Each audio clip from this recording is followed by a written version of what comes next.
Hello, sports fans, and welcome to Waco ISD Stadium for another exciting night of Texas high school football. Tonight, it's the annual Hall of Fame game between the Waco Lions and the University Trojans. I'm Lark Smith, along with the coach, Butch Henry. And, Coach, it's going to be a lot of fun tonight. It should be fun. This is the 29th year that these guys have played each other. Right now, I think Waco High has a 27-1 record against University. But you know what? Strange things happen in a big rivalry game. And Waco High's already punched their ticket to the playoffs. University's trying to break a 24-game losing streak. It's been a good time for them to do it. But like I say, when these two teams meet, you know the old adage, throw the records out the window. Certainly. Well, we'll find out exactly what happens when the Waco Lions tangle with the University Trojans. It's coming up next right here on Waco ISD TV.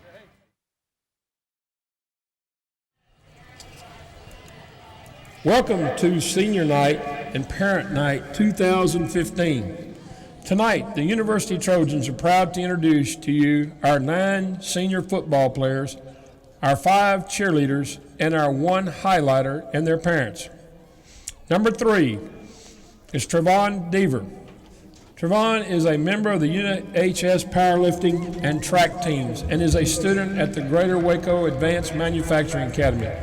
Trevon enjoys spending time with family, and after high school, he plans to attend the Houston Industrial Welding Academy, where he will become a welder. Trevon is escorted by his dad, Brian Deaver, and his mom, Tracy Stewart, along with his little brothers, Dantrill DeGreat and McQuan Deaver.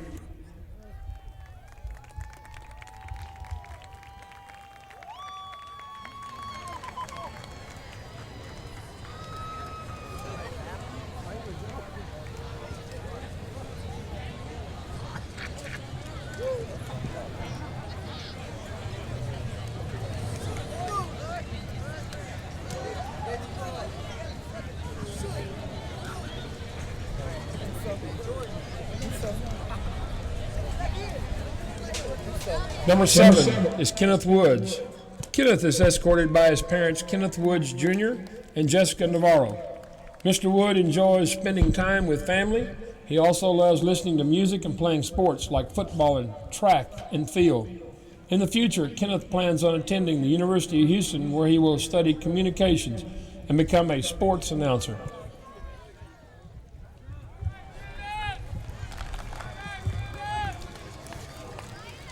Number 18, Joshua Browning. Joshua is being escorted by his parents, Samuel and Carla Browning. Josh enjoys activities surrounding family and is an avid learner. Joshua is being recruited by a couple of service academies and looks forward to going off to college and making his parents proud. Number 20, Joshua Wright. Josh is escorted by his parents, Josh Wright Sr. and Erica Henderson, along with his little brothers, Jared Wright and DeMarcus Henderson. Josh enjoys playing football and spending time at home with his family. In the near future, Josh plans to go to college and letter on football team. After college, Josh plans on becoming a coach. Number 23, Jazdeep Rana. Jazdeep is escorted by his mom, Rashpal. Jazdeep enjoys a myriad of sports and excels on the UHS ROTC squad. He has a deep affinity for serving his country, and in the future, he plans on joining the Marine Corps, where he will get a degree in statistics. Number 24, Jaylen Walker. Mr. Walker is escorted by his parents, Stacy and Randall Walker, along with his sister Jada and his brother Khalil Walker. Jaylen enjoys lifting weights, running, and spending time with family. Jaylen, too, plans on being a U.S. serviceman after his high school, as he plans on joining the Air Force and later getting an engineering degree from TCU. Number 66, Sebastian Bravo. Sebastian is escorted by his parents, Vincent and Canela Bravo, and offensive line. Sebastian enjoys working out with weights and attending the Greater Waco Advanced Manufacturing Academy, where he is a student. After high school, his plans include going to the police academy and becoming a U.S. Marshal. Number 90, Antone Aguilar. Antonio is escorted by his mother, Ms. April Aguilar. Antonio is also a student at the Greater Waco Advanced Manufacturing Academy. His hobbies include playing all sorts of sports and spending time with his family and serving at the Life Church of Waco. His future plans include a trip to Stephen F. Austin University, where he will become a business major.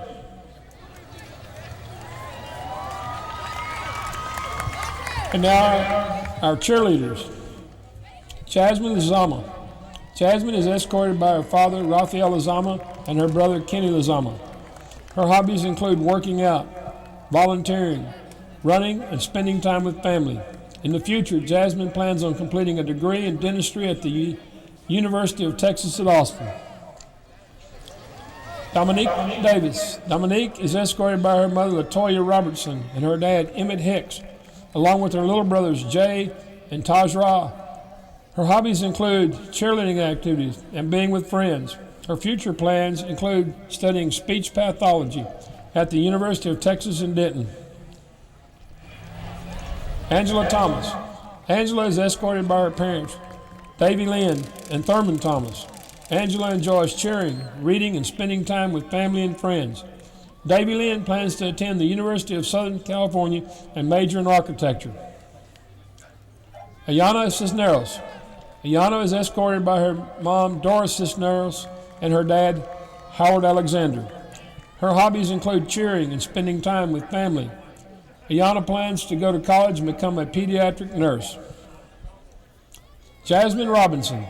Jasmine is escorted by her mother, Pepper Jones, and her brothers, Jaylen, Jaden, and Jace. Jasmine's hobbies include playing sports with special needs children, cheerleading, and remembering produce codes at HEB. Her plans include attending Abilene Christian University before attending law school. And now for our highlighter, Lauren Ashley Ramon. Lauren is escorted by her parents, Jay and Janie Ramon. Her hobbies include working on the UHS drill team, being on the UHS student court, and mock trial. Lauren also works with the Waco Police Explorers and the Junior Police Academy program. She also worked with the youth group at the Family of Faith Worship Center on the praise and dance team. Her future and plans include attending Sam Houston State while being active on the National Guard. 9 football players, 5 cheerleaders, 1 holler, and many proud parents. Let's hear it for our seniors and parents.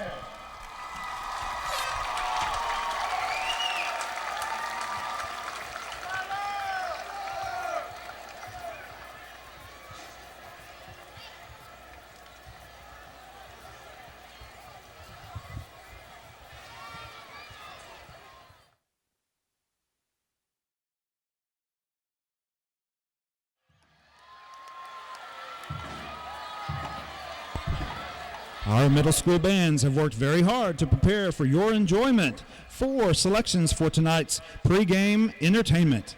First up will be Thriller by Michael Jackson. Then Bang Bang by Jessie J and Ariana Grande. Shake It Off by Taylor Swift. And ending with Party Rock Anthem by LMFAO.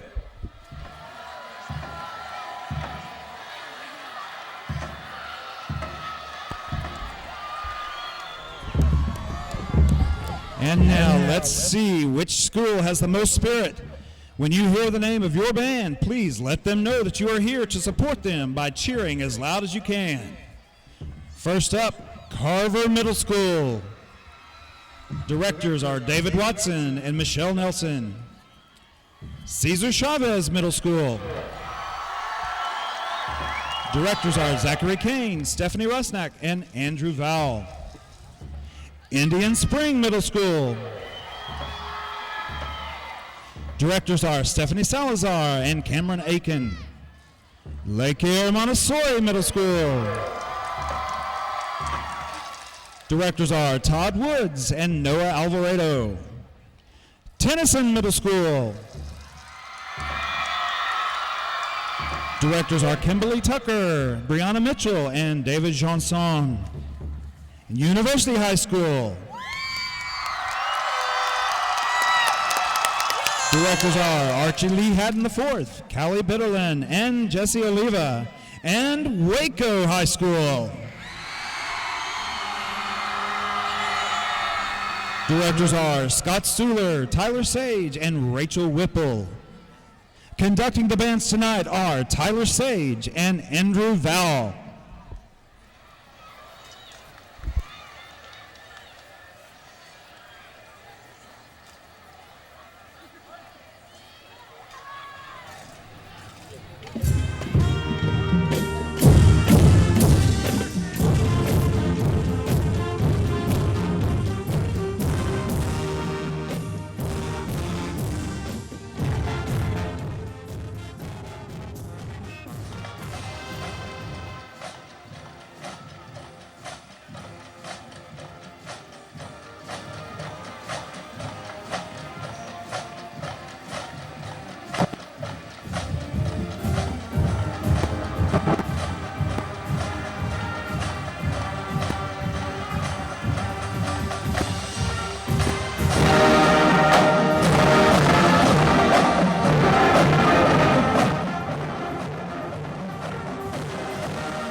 like to thank the fans for your continued support for the arts in Waco ISD. And directors Archie Hatton IV and Scott Stuhler would like to give a special thanks to all middle school band directors for the work that you have done to help build the foundation upon which these great musicians stand. Thank you, parents, for your love and support, and thank you to our school board and administration for supporting the band programs in Waco ISD. Without the support of our fans, school board, parents, and administration, this performance would not have been. This sharp-dressed man with me now is Charles Mitchell from the class of 1993 at Waco High. And Charles, if you would, tell me some of your most memorable moments playing football at Waco High. Man, my most memorable moments is actually more in practice with Johnny Tusa, just getting on us, telling us, keep the eyes on the prize, keep your eyes on the prize. And just those tough lessons in practice really propelled us and got us really ready for each game that we had to play. Those tough lessons you learned in class, I bet you were able to use those in life from there on out, haven't you? Yeah, some of those good lessons in athletics really just teaches you, long-term things. I mean, when you fall down, how do you get back up? How do you prepare to get back up? And those things, you take those as a kid, and man, those lessons you just come up learning. This honor tonight, what does it mean to you and your family? It's more of a surprise. I was telling Johnny Tusa that I say, man, you must really thought that highly of me. I mean, but actually, it's an honor for me, myself. It's an honor for my kids because, these guys, I preach those guys. If you work hard, good things will happen at you. Keep your head down, get your books, get your academics together. And I just tell those guys every single day, use me as an example. But it is an honor for me and my family to be here. That's Charles Mitchell from the Waco High class of 1993.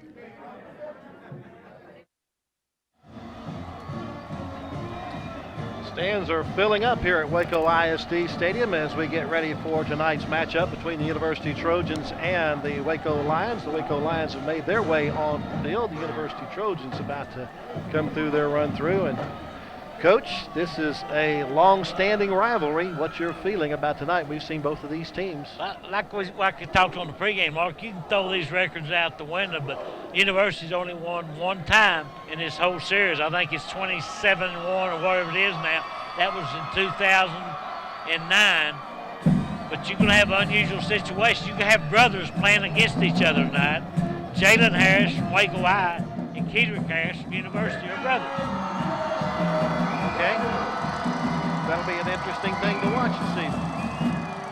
Of course, when you look at the records, Waco High comes in 3-2 in the district, 5-4 on the season. University is 0-9 and 0-5 in the district. Waco High already has a playoff game coming up.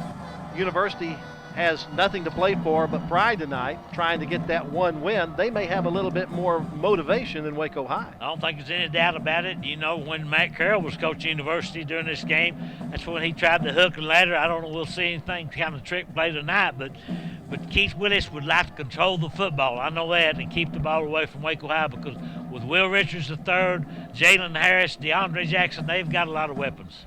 Waco High went 2-2 in their non-district schedule, beating Harker Heights and College Station. That College Station win 21-20.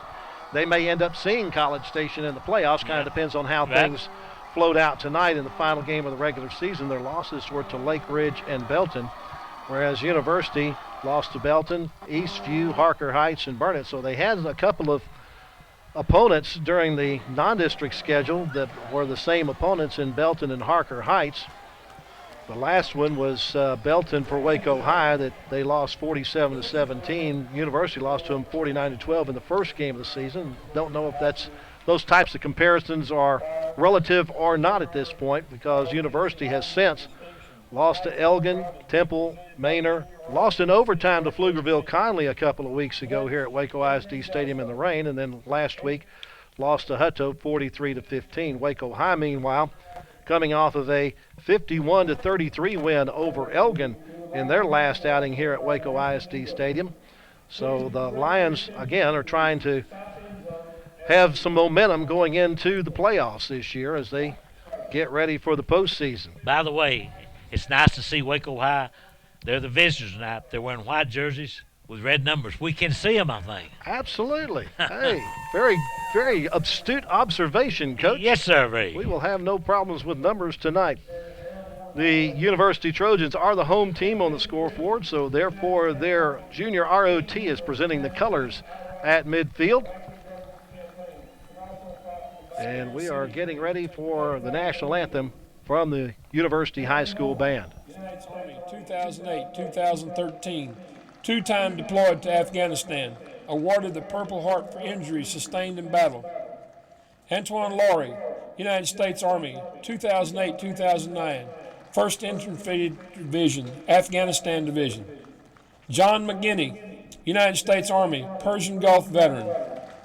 Reyes Ayala, United States Marine Corps, 2003-2013, deployed twice to Iraq and fought in Fallujah. Rocky Haggard, United States Navy, survivor of the USS Cole, 1998-2003. At this time, we'd also like to recognize veterans in the stands. Would you please stand so that we may honor you tonight?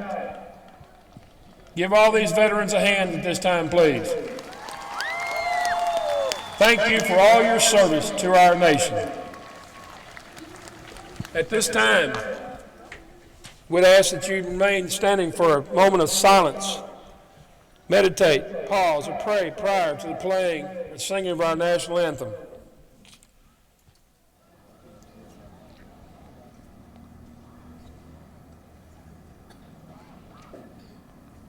Thank you.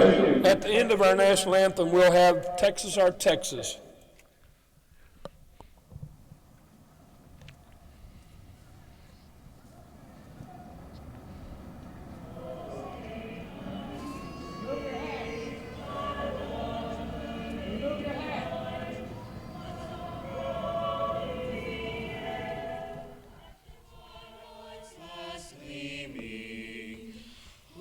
Stripes and bright stars through the perilous fight, o'er the ramparts we watched, were so gallantly streaming, and the rocket's red glare, the bombs bursting in air, gave proof through the night that our flag was still there.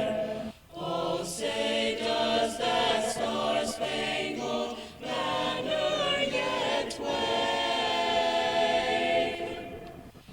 o'er the land of the free and the hope of the brave? The University High School Please chorus remain with our national anthem tonight. And now we're going to get Texas Our Texas from the University High School Band.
Coach, I hope that's not just for tonight. I hope that becomes a tradition here at Waco High. It should be, and I'm with you all the way. And a nice crowd coming in, especially on the far side of Waco High. But you know what, this university crowd's always a slow crowd arriving. But I'm telling you, they have a good turnout. And this is one of those rivalry games like Abilene and Malik Cooper, or Midland, Odessa Permian, all those guys. This is a big-time rivalry. And once again, Waco High are the visitors. They'll be in all white tonight. The university will be the home team in their gray uniforms with their white numerals. So this is two Waco schools playing each other. Do we have the officials from the Waco chapter? We do not. The officials tonight are from the Austin chapter. Wearing a white hat tonight is Ed Travis. Umpire Jerry Johnson. Our linesman is Mark Sawyer. Line judge Greg Coleman. Back judge Daryl McCant. Field judge is Zachariah Blackman. And side judge is Scott Slack. So once again, Ed Travis wearing the white hat. And these guys from the Austin chapter using 7 officials like they've done most of the year. For University, the game captains, number 3, Trayvon Deaver, number 6, Devontae Wilson, number 8, Jalen Morgan, and number 18, Joshua Browning. Captains for Waco High include number 8, Julius Kennedy, number 17, LaDamian Calhoun, number 21, Eric Cuffey, and number 49, Danny Gutierrez. Say, Mr. Meteorologist, what is our weather this evening? Well, let's see. We have a mostly cloudy sky above. There has been a few isolated thunderstorms in the area, but I don't think that's going to cause us any problems this evening. And our game time temperature here is 62 degrees. Pretty nice evening for football, isn't it? No wind either. No wind to speak of. Perfect night for football. Across the way, you see the Waco High band. We'll be watching those young people at halftime along with the Scarlet Line. And, of course, we'll see the University band and the High Toppers also. And, of course, this is the Hall of Fame game. We have 5 new members coming into the Athletic Hall of Fame. We have some interviews with those inductees coming up interspersed within the broadcast. Larkson, I watched some interviews with Wayne Rogers. Remember, he was a heck of a player at University. He looks like he can still play now. And Dwight Johnson, he's a pretty good sized youngster. And I also saw the interview with that Dutch Meyer's, is it his grandson? Yeah, it was a great-grandnephew. Great-grandnephew, all the way from, he came from somewhere way off. That's all I know. Yeah, I think Fort Worth. Well, that's way off. If it's past Lorena, it's That's a long right. way. It's past Elmont. All right, Waco High won the toss. They will receive the football back to kick off for University, Gabriel Castillo. And Waco High not expecting a deep kick. So they have their 2 receivers at the 15-yard line. Sends a low liner to one of the up men on one hop to the 30-yard line. Nice job of escaping would-be tacklers up to the 40-yard line for Xavier White. And Waco High will have the football at the 40-yard line to start the first quarter. Jaylen Morgan led the initial surge for the Trojans. You'll take another look at it right here. That was a pretty nice little move that time by Xavier, but finally brought down by Jaylen. Will Richards III in at quarterback. He'll have that's DeAndre Jackson in the backfield with him.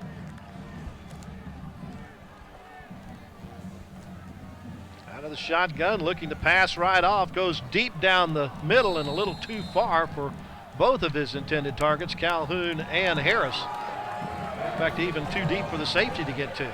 And, you know, Will Richards III is not, passing is not his forte, but he threw that ball pretty well. In fact, he threw it too well. But I thought we'd see both teams both of them rely mostly on their running game. Wide receiver on the near side is Sweeney. He's their top receiving target. He'll go in motion. Hand it off to him. Around the corner, unable to turn the corner. Nice play defensively by University's Kedrick Harris. I tell you, Kedrick Harris has been bunged up all year, but he's playing tonight. Also, the fine running back Nick Ward has a turf toe. You just have to play through it. That's all you can do. So University defense has shown that they're pretty aggressive early going. Take one more look at it. That was a nice tackle by Kedrick that time. Just a 1-yard gain for Sweeney. Brings up a 3rd down and 9 at the 41. Keep your eyes on number 15, Jaylen Harris. He's in the backfield, and he has the football, and straight up the middle he goes. Gets away from one would-be tackler, but only gets 4 yards up to the 45-yard line. Good defense by University that time. This brings up apparently a punting situation. We'll have to wait and see. Take one more look at Jaylen Harris that time. Remember, Will Richards is not very deep in this punting situation. Well, they may be trying to get University to jump on sides. It's 4th and 5 from the 45. There's 15 seconds left on the play clock. They're not showing punt. University not putting anybody back. Now there's 4 seconds left on the play clock, and we're going to get a quick kick. With nobody back, if it gets a Waco roll, it should go fairly deep, and does. Down inside the 15-yard line and finally dies at about the 13. So University will get the ball for the first time with 10 minutes, 15 seconds left to go first quarter. And they'll have it at their own 13-yard line. All right, and by the way, Jerry Williams wanted me to send a shout out to the team doctor, Jason Carso, and also Southwest Sports Medicine. In fact, Dr. Carso is the doctor for both of these teams, and they do a good job. Good looking. Keith Willis, head man. Waco High's kept that doctor kind of busy this year, haven't Yeah, they? they really have. Saya Cadena at quarterback for University. Handoff, straight ahead running. With the football is number 20, Joshua Wright. And that's a pretty good gain for Wright up to the 20-yard line. Yeah, now I'm a little bit surprised. I don't see Nick Ward out there. Do you, Laura? No, sir. Pick up a 7 on the play. 2nd and 3. Or did we have a... We had a penalty on the play, apparently, Coach. There's a flag on the near sideline.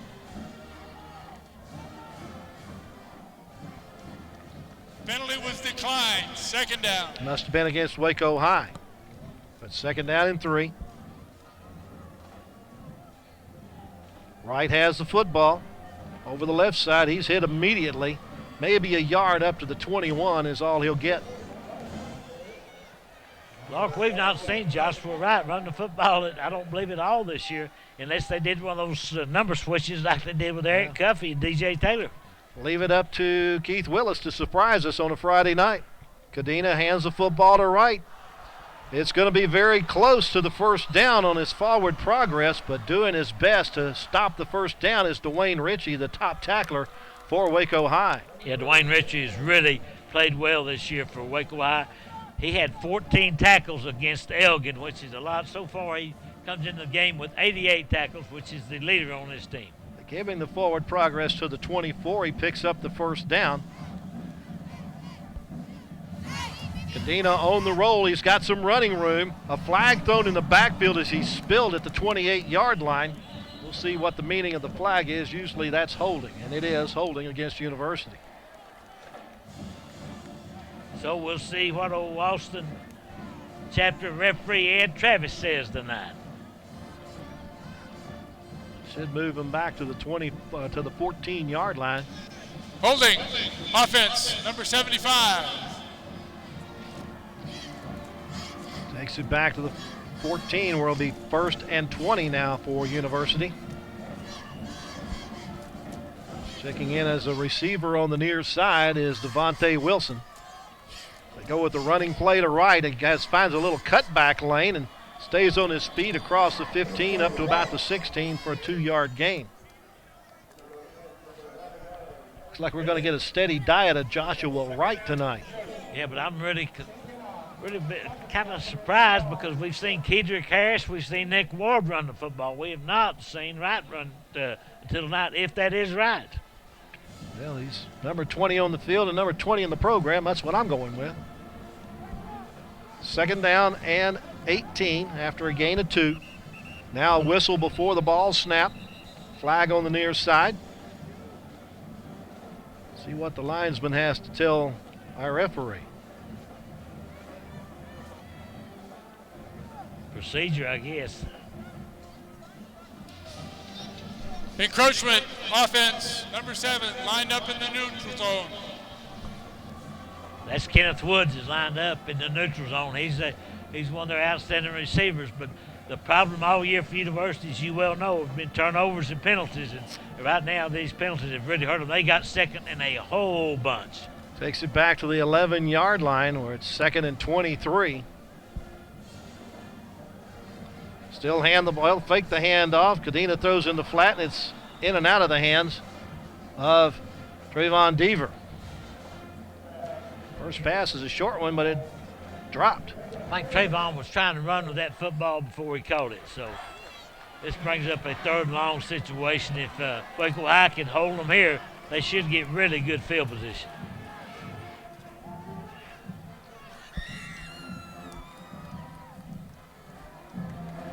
Wilson, the lone receiver on the far side. They do a double reverse, and running with the football the other way is Marquand Deaver. But Deaver's going to be dropped for a loss. Good job by the Waco High defense to smell that one out and drop him back at the 8-yard line for a negative 3 yards. Yeah, DJ Mangum that time, he stayed at home. You'll see him number 28, kind of slowed him down so reinforcements could get there. So Waco High should come out of this smelling like a rose. What's good about this game? All these young men play together in Pee Wee football, middle school, and they all know each other. So it's a neat deal. Sweeney back deep for Waco High. Waiting for the punt from Racy Green. And it's blocked, knocked down. Waco High has the football inside the 5. It looked like DeAndre Basie got in there to block the football. But I'm not sure who got on top of it. Maybe we can tell on the replay, Coach. I'm sure hoping where they take a look at it right there. It looks like Basie did block it, and who comes up with it? Right there is number 47. That would be Dominique Bishop. So that gives Waco High the ball at point-blank range at the 3-yard line. Handoff to DeAndre Jackson. Trying to get into the end zone, gets to the 1-yard line, but he is bulldogged down before he can get it across the goal. DeAndre Jackson comes in this game with 6 rushing touchdowns, so they're going to try to get him to get his 7th one, but University going to have to cut down on those penalties. Jackson picked up 2 to the 1, 1st and goal, or 2nd and goal. Fake the handoff to Jaylen Harris. Will Richards III that gets into the end zone for our first touchdown tonight.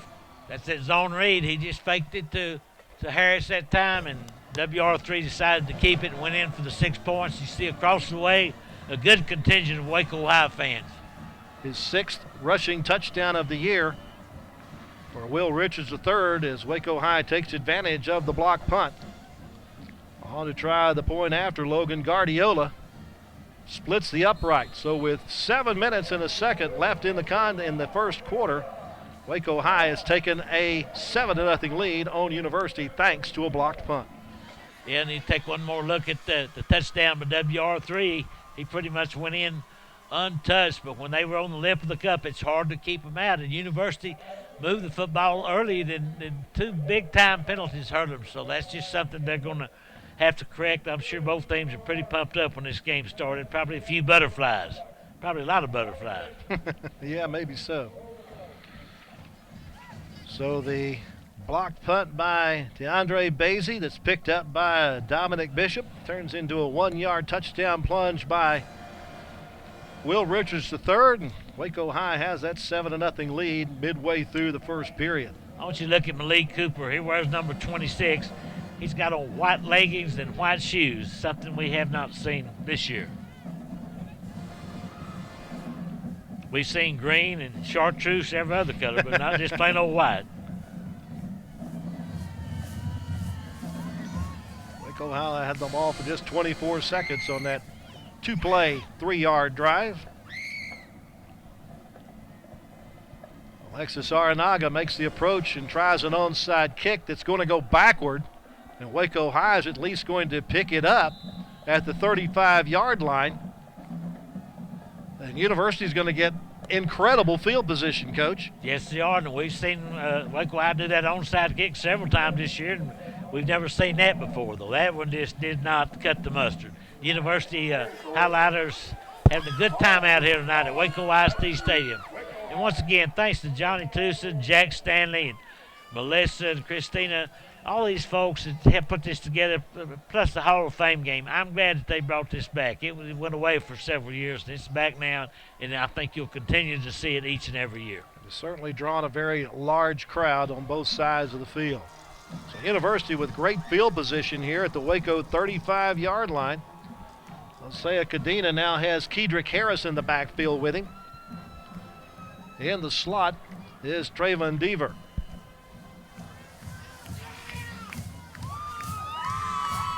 Dino looking to pass, will try to tuck it and run, but he won't get that chance. Xavier White there to stop him for a loss. Tell you what, Xavier White's really played well so far this evening. I hope our committee's keeping a close look on that young man. There's another look at it, yeah. 2nd and 17 on the loss, back to the 42-yard line. University does not have, well, they've got 3 plus plays, but most everything else has been negative since. This is also going to be a negative as Harris loses back to the 45 and lost a 3 on the play. I believe that's big old Dominique Bishop once again that led the charge. You'll take one more look at it. Getting up off the bottom of the pile was Mr. Bishop. Well, Waco High's defense doing its best to overcome the bad onside kick attempt. They've got a negative 10 yards in this drive against University's offense. Kadena rolling, gets a block from Harris. Now throws downfield and overshoots his target, trying to get that ball to Kenneth Woods downfield. I'll tell you what, he had a lot of pressure that time. Dominique Bishop was just about getting to him because Kadena got rid of the ball just in time. So Racy Green will come out to once again punt the ball away. Remember, Racy Green was the starting quarterback for this team earlier in the season. Waco High not necessarily sending anybody deep.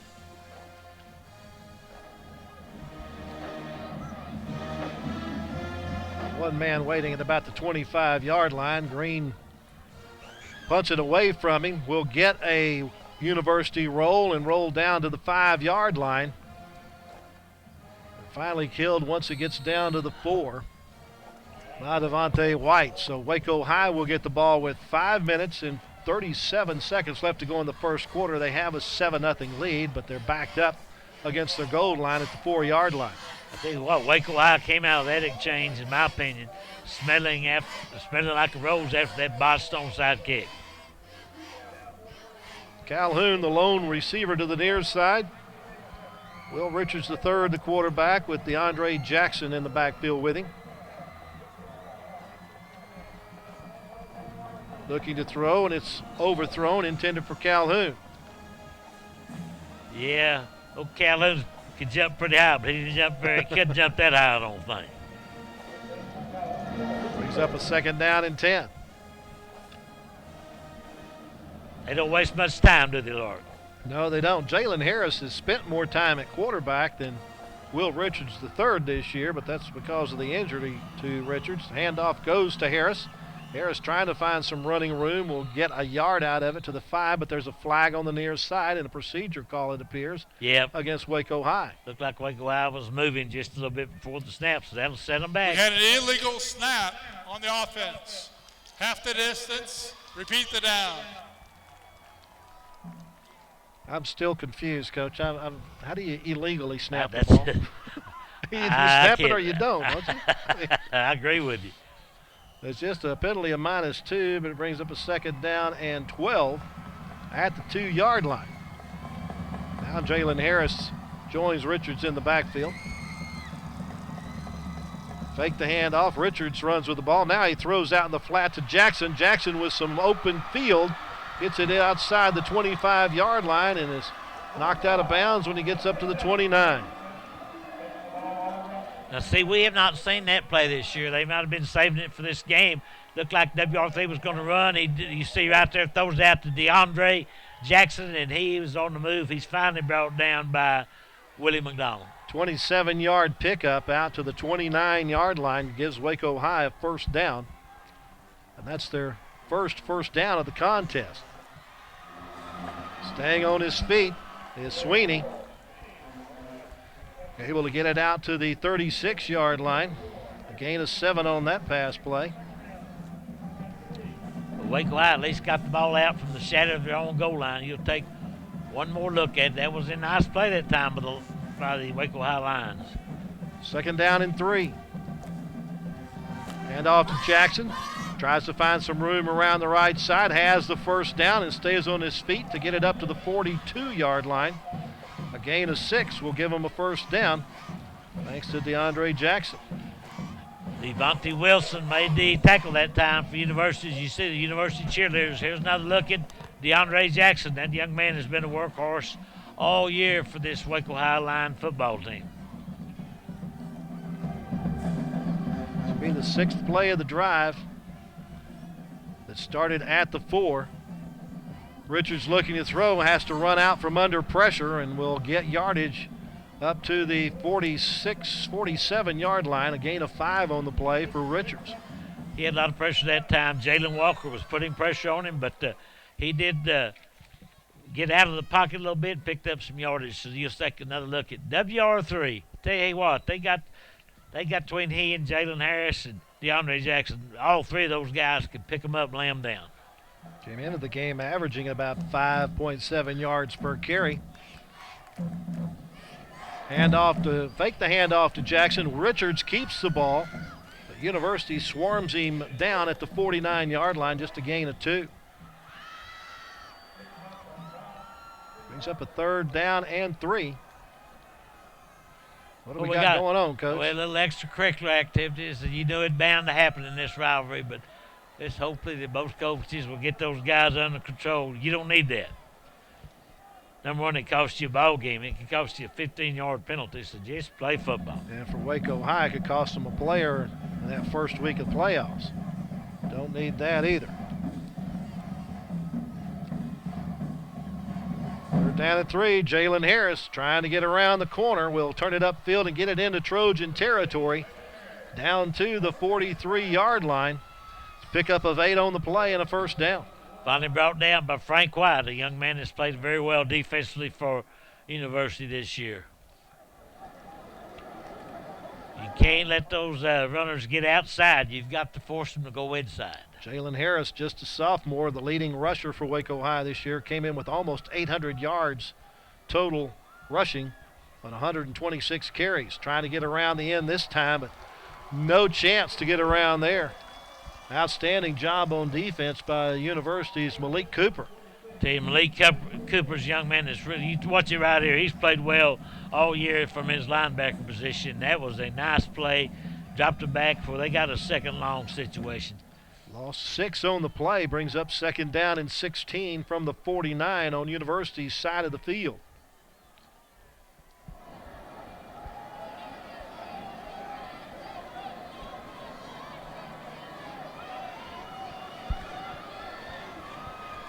Pump fake, and there goes the ball. It's loose, but Waco High able to get back on top of it. Is falling on the ball is Wendell Scott from the offensive line, but Will Richards didn't have any time whatsoever, Coach. I think someone must have missed their assignment that time, because you can see right there he came right up the middle. He being, who was that? Antone Aguilar, who's 66? Sounds good to me. Yeah, no, that's Sebastian Bravo. So 3rd down and a bunch. Handoff goes to Jackson. Jackson slides a couple of would-be tacklers, but finally brought down at the 46 after a gain of just 3 yards.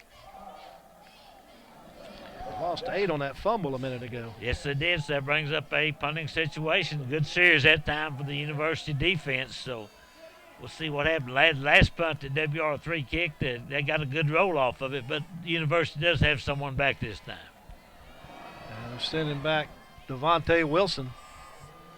Wilson lets it bounce and picks it up off that bounce and picks up a blocker to get it across the 20 and up to about the 23-yard line. So University will start this drive with 1 minute and 6 seconds left to go in the first quarter, trailing Waco High by a score of 7-0. I think that's Arnaga that time that punted the football for Waco High. So University's got an opportunity now to come back, and I'm just now we're going to see Nick Ward in the football game, number 2, finally at running back. And I know he's been fighting that turf toe all year, and it's going to take him a while to get over that, but you've got to play through it. Only running back in the backfield with the quarterback, Cadena. He gets the handoff, trying to go around the left side. Waco High gets good penetration and will make him lose a couple of yards back to the 21. Yeah, I don't think that play was designed to go outside, but Nick Ward saw that the off tackle was kind of unstepping there. He decided to go outside, but could not shake the Waco High defense. Waco High, University with 10 offensive plays and just 7 yards to show for it so far. Plenty of time left on the play clock as they look to the offensive brain trust on the near side for University. Not much time on the game clock, though. It's running down. Now the play clock's down to 2-1, and University's going to call a timeout with 20 seconds left on the first quarter clock.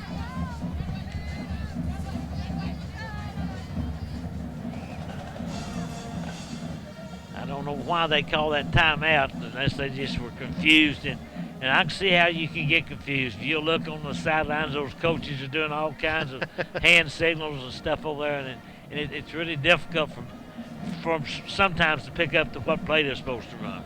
I agree. So University gets the ball, or they will face a second down and 13 here. I believe you're right. In between quarters, we will talk to one of the inductees into the Hall of Fame. I believe the first one we'll talk to is a gentleman from the family of Dutch Meyer. Dutch Meyer played at Waco High in the early 1900s. You saw him play, didn't you, Coach? No, I missed that one. I just wasn't quite here. I think he played for Paul Tyson, didn't he? Yeah, he probably did. This most likely is the final play of the first quarter. Boy, you something else, Laura. That's what I'm here for.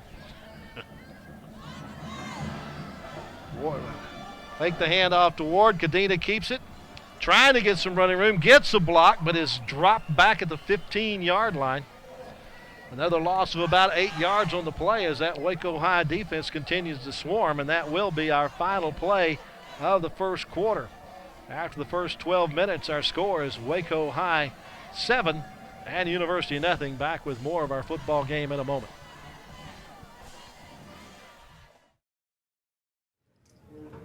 From the class of 1995 at Waco High, we're now with Dwight Johnson. And Dwight, if you would, tell me your favorite Johnny Tusa story. Well, he has quite a few of them. But, my favorite one is when we was in off-season training and we was doing those 220s. Everybody know about the 220s. They're 200-meter yarders. We ran 6 of them. And I was a 10th grader. And I remember on the 4th one, my big toe was hurting me so bad I couldn't make it through. And he told me, he said, you got to push through your pain. He said, you ever want to be a great football player, you got to push through your pain. It's mind over matter. And he said something that powerful to me. From there, I just kind of it stuck with me and it took me to the next level as far as being a good football player and things. But work ethic, that's what he taught us all here at Waco High. Off that 95 team, who else other than you went on to play some football? Well, my comrades, Charles Foster, played at Baylor with me, Marvin Mullins, TCU guy. We had a couple more. Coley Ward played at Blinn Junior College. I remember Alfred Freeman played at Tarleton State, excuse me. So we had a few college signees. Well, what's your most memorable game from your time at Waco High? Well, my most memorable game was when we played Killeen Kangaroos. That was actually my best game. We lost that game 24-17, but man, I was all over. I was playing like a madman. I was, sacking the quarterback. I had like 3 sacks. I had like 10 tackles, 5 for loss. It was just crazy, and it was my best game. It was pretty much my coming out party of my senior year. So, I remember Charles Foster took the running back for Killeen. He tore us up the year before. So Charles cut his picture out on the media guide and taped it on his helmet. So we kind of psyched him out. So when Charles hit him the first play of the game in the backfield, he saw his picture on Charles' helmet. He was stunned. He was psyched out, and I think we just kind of had his number that whole game. This honor tonight, what does it mean to you and your family? Well, it means a lot. It's been a long time coming. I actually forgot about it. I train athletes on a daily basis, so it's not about me anymore, my playing days, but helping the next generation get to where they're going. Because I can't keep it with me. I got to pass it down, all my knowledge I had playing NFL football, college, and even high school Texas football. So it means the world to me to finally get recognized as a Hall of Famer here in WSD Stadium. All right, that's Dwight Johnson from the Waco High class of 1995.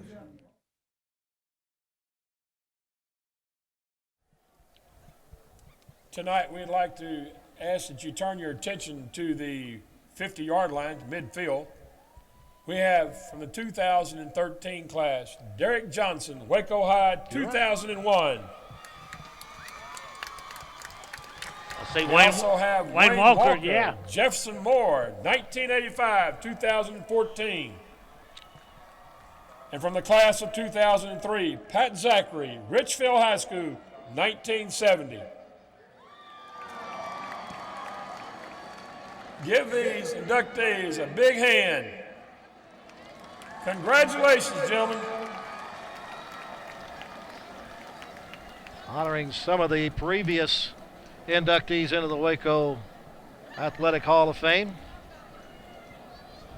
You know Wayne Walker wore number 7. I can see that guy could boogie now. Yes, sir. He played flanker, and Johnny is at the old Jefferson Moore High School. Yeah. He'd put him in the slot and would run a counter play with him out of the slot. Tyrone Robertson wore number 5. He was another running back. DeGrate was a quarterback. They had a pretty good football team that year. Now, was that the team that broke the losing streak? No, that's the team. They went got beat by Denison in the playoffs. Okay. No. Well, my hand still hurts from catching Pat Zachary in batting practice back in the early 70s. Well, he played on my all-star team. He made it about 2 innings. He kept throwing him over the backstop. So, I'm so sorry. He threw it hard, but he didn't know where it was going. Some great athletes have come through Waco schools. Yes, there have been a bunch of them. Pat Zachary was my neighbor for many years. Yes, he was. Yeah. Then he moved out of the hood. Yes, he got a baseball contract. Yep. They signed him up at the Kiwanis Field. Did they? When he was senior in high school.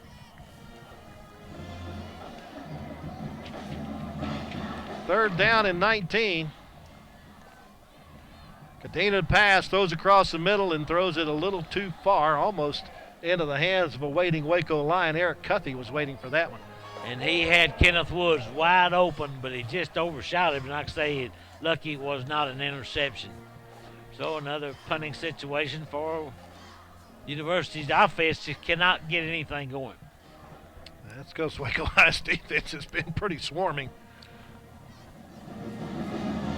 They're coming after this one, Art. I'm telling you. Kind of looks that way. Tracy Green to do the punting, trying to tell his blockers this is the guy you need to stay in the way of. He does get it away. Sweeney will let it bounce. It goes over his head and takes a University roll, and the Trojans will follow it down inside the 30-yard line, and it'll stop at about the 29. So Waco High gets the ball with 11 minutes and 41 seconds left to go in the first half. They have a 7-0 lead over University and take over at their own 29-yard line. And we still have not seen Jaylen Harris break loose. We've seen him all year. So far, we have not tonight. He had 5 touchdowns against Elgin. That young man is really an exciting runner to watch, and he has over 600 yards rushing this year coming into this game.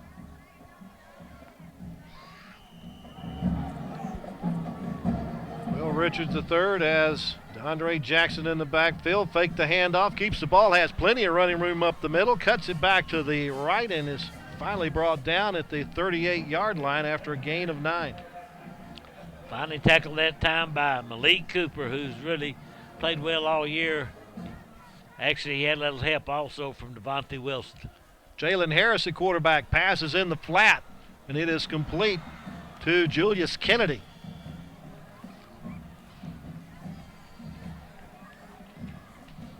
Yeah, Julius Kennedy has also been a go-to guy when it comes to receiving this year, and that's good defense on behalf of Javon Tolliver. We do have an injury on the far side for University. It appears to be Joshua Browning that's being attended to over there. Hate to see that for Joshua. He really played hard, and if you remember last year, Joshua Browning was the quarterback on this football team. He's moved to a defensive end this year, but I know Jerry Williams had to run all the way 55.5 yards or whatever it is across the field. He'll need a couple of timeouts. I see Keith Willis. He's going to go over and check on this young man too. That was a 10-yard pickup on the pass play from Jaylen Harris to Julius Kennedy. Let's take a look and see if we might see what happened on this play. See right there. Browning went in with it. I don't know whether he got the. I think he may be just a stinger there, Coach, because he kind of went in with the top of his head. Right. Hopefully that's all it is, just a stinger. One thing about the trainer for Waco High, Justin Efford, that time was right there. He got there before anybody else because it's right in front of him. That's these guys. They have a bond. These trainers. They're gonna take care of each other's teams. Absolutely. That's a good sign to see Joshua sitting up. Sometimes you go in with your head down like that. It's kind of scary, you know, as far as a neck injury or concussion or something like that. Certainly is. Now he's being helped to his feet, and will make it over to the sideline. So, walking on his own power, leaning against Jerry Williams a little bit. Looks like he's okay. Right now, the big break in this game was the block punt deep in University territory. Dominic Bishop it was Teandre Vasey with the block. Dominic Bishop with the recovery at the 3-yard line, and that gave Will Richards a chance to get into the end zone, but that's where we sit, 7-0 here with 11-12 left to go in the first half. Both defenses have been very scrappy. Jaylen Harris at the quarterback spot at this. Fakes the handoff, keeps the football, forges ahead up to the 40 in University territory for a gain of 12. I tell you, Jaylen Harris is just an exciting young man to watch. You take a look at it. That's his zone read again. He does a little shaking and baking. Finally brought down by the man again, Malik Cooper. And, Coach, he's just a sophomore. Yes, he is.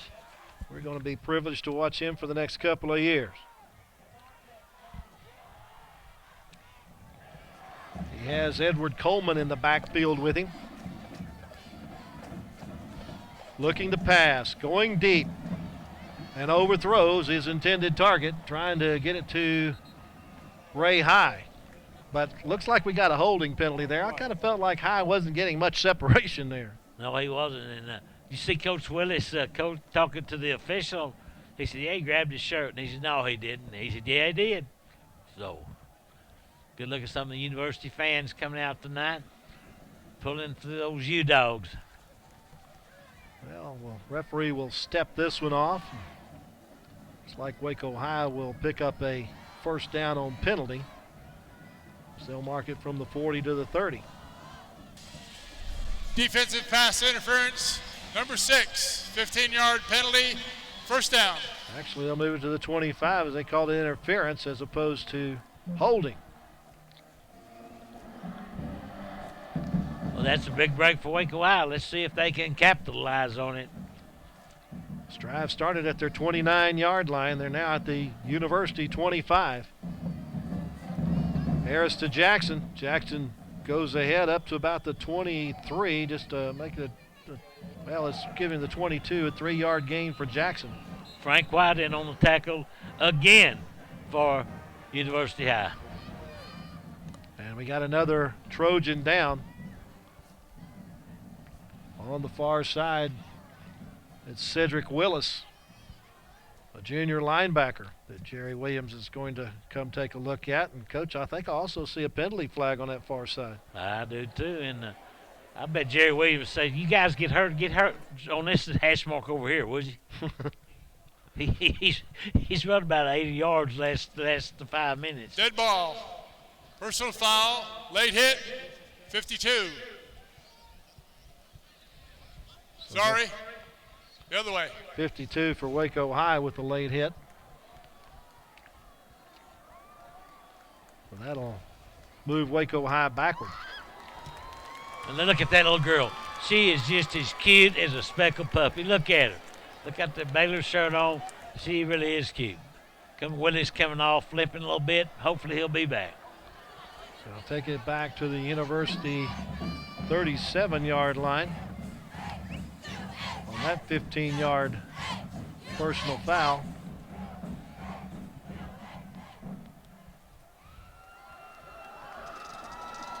And it'll be second down and a bunch.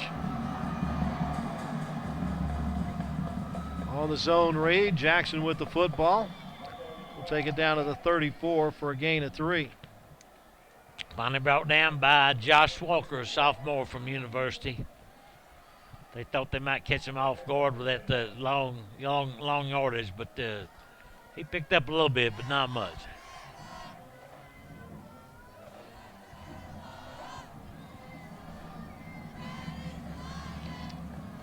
Got to get to the 15-yard line to pick up the first down. There goes Jaylen Harris. You don't want to give him open field, Coach. He's going to get the first down as he goes out of bounds at the 15. I tell you what, that young man is so dangerous. He goes back to pass. You got to respect that, but I think he right here, he says, I'm going to make his first down myself. And there he goes, cuts to the outside, just uses that good speed, goes right toward the sticks, forced out of bounds by Kenneth Woods. Picked up 19 yards on the play, and University's called a timeout. They need to give the defense a little bit of a breather here and hopefully find a way to stop this offensive push by Waco High. Remember, Waco High had like a second down and long, and then the third down long, and then here comes Jaylen Harris. And like I say, between he and WR3, you know, I don't care which one's in there at the quarterback. They can both hurt you bad. Jaylen Harris, as a quarterback, came into this game completing 29 of 68 passes for 546 yards. And he's also the team's top rusher. Now there's some umbrellas out. Does that tell you it's raining, I guess? No, they're trying to keep the sun off of it. Okay, well, they got that flex cam going down. Yeah, we must have a little sprinkle going on. Well, yep. Yeah, there's a few more umbrellas popping up. Now the referee is helping Jaylen Harris get his chin strap buckled. It looked like we're ready to get back to action. 1st and 10 from the 5-yard line. Basically an empty backfield. They put a man in motion, fake the handoff. Jaylen Harris with the football, slips inside the 10 down to about the 7. Nice tackle that time by Josh Walker again, but a little bit too little too late as Jaylen picked up some good yardage. Now we have another young man down from University. Wow. This time it's Malik Cooper, who's already had a pretty good game. Yes, he has had a real good game. Remember, at halftime, Mark, we'll have the performances of both bands, Waco High Band and the Scarlet Line, the drill team, and, of course, University Band and the High Toppers. Looking forward to that. I'm sure they're going to put on a good show for this Hall of Fame crowd.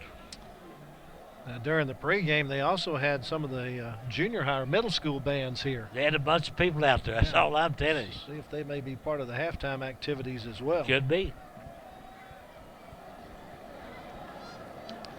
Cooper up on his own feet. He is holding his right arm very gingerly. Hopefully that's not too serious and he can get back into the contest. I tell you, that's the third time tonight that they've had an injury on the far side of the field. They're keeping old Jerry pretty busy down there. I'm going to ask him what his time is in the 75-yard dash. I think it's about 3 minutes. Waco High has a 2nd down and 2 at the 7-yard line, and University's end of the field trying to increase their 7-0 lead. Not yet started the play clock. Now they do. There sends a man in motion. Hands it off to Jackson. Jackson into the end zone from 7 yards out. Touchdown, Waco High. DeAndre Jackson, there's that zone read that time. Jaylen Harris has been faking it and keeping it himself. That time he gave it to DeAndre Jackson. He goes in for the 6 points. So the Trojans are going to have to come back and mount some type of drive. Their offense has just been very stale so far tonight, and they're going to have to get something going if they're going to stay in this football game. 2 minutes and 25 seconds to go, 71 yards and 9 plays. Guardiola puts the point after on the board. So 9:16 left to go in the first half. Waco High extends its lead to 14-0 on a nice 7-yard run by DeAndre Jackson. Waco ISD Athletic Hall of Fame for class of 2005. Charlie Pack, Waco Defense. High, 1955. Offsides. Todd Penalty Haney, decline. Richfield High School, Points are good. 1983. The penalty against the University offsides was declined. Extra points good, so now we're getting ready for the kickoff. They're showing some class of 2005 on the big screen. The late Charlie Pack, outstanding basketball player at Waco High. Tom Haney, Richfield, played at the University of Texas, also played Major League Baseball in 1983. I tell you, there's, like you mentioned earlier, Lark, there's been a lot of good athletes come through this Waco High and University system. It's fishing country. Yeah. Thanks for your time. Charlie, a well-renowned crappie fisherman around the Waco area after his playing days were over. I don't think his playing days were ever over, though, were they? He was always playing out on that lake, wasn't he? I always told Charlie he never met a shot he didn't like. You know what? Yeah. He never met a crappie he couldn't fillet. No, that's right.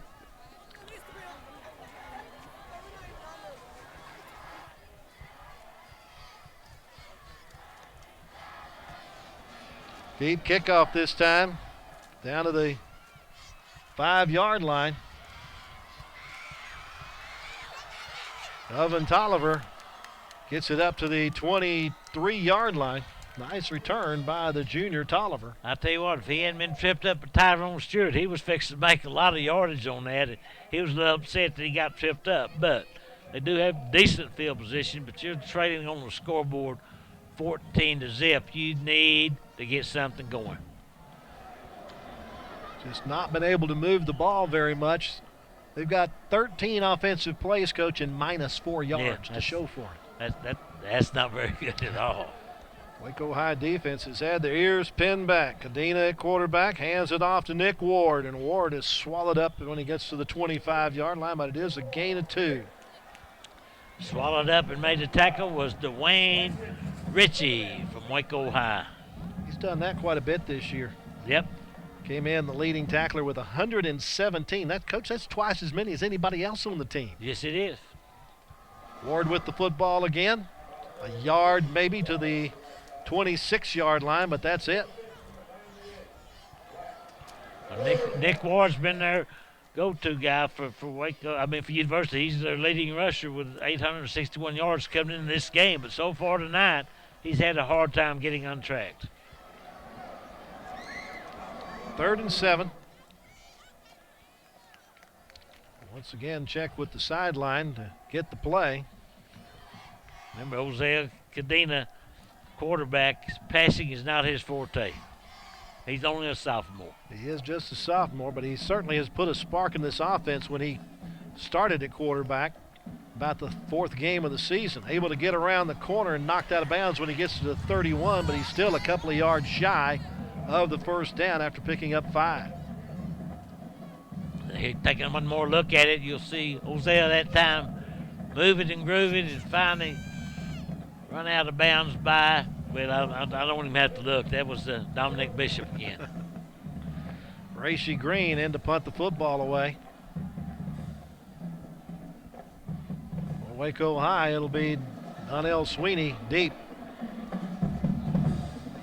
University gets the punt team on the field with 6 seconds left on the play clock. And now they're going to have to call a timeout, or whether, no, I think Waco High calls a timeout. At least that's the direction they're pointing. 7 minutes, 17 seconds left to go in our first half. Waco High has a 14-7 lead. They scored a touchdown in the first quarter thanks to a blocked punt deep in University territory. Like to recognize the 2004 Athletic Hall of Fame inductee. And then they were Julian able to get Oates, the touchdown Waco just High, moments ago. 1949. Julian Oates from the Waco High class of 1949. Tennis player, yeah. That young lady's having a good time tonight. She's got that jacket on. She's looking up at the scoreboard. Yeah, what sprinkles we had must have stopped, Coach, because I see the umbrellas are gone and I don't see any rain around. I was looking up at the lights. Usually you can see it pretty good with looking at the lights, but there's none right now. What did you predict for tonight? Chance of rain? Yeah, it was about slight. How big's your Doppler? That's a personal question.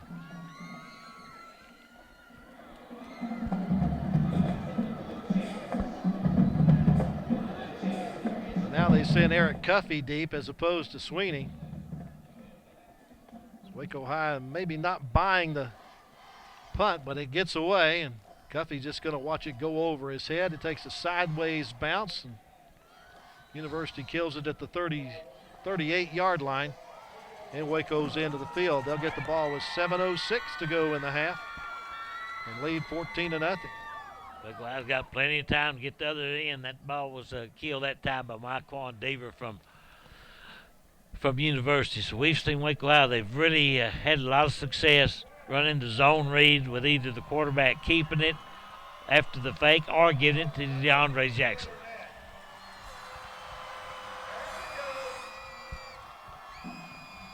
Will Richards III back in at the quarterback spot with DeAndre Jackson in the backfield with him.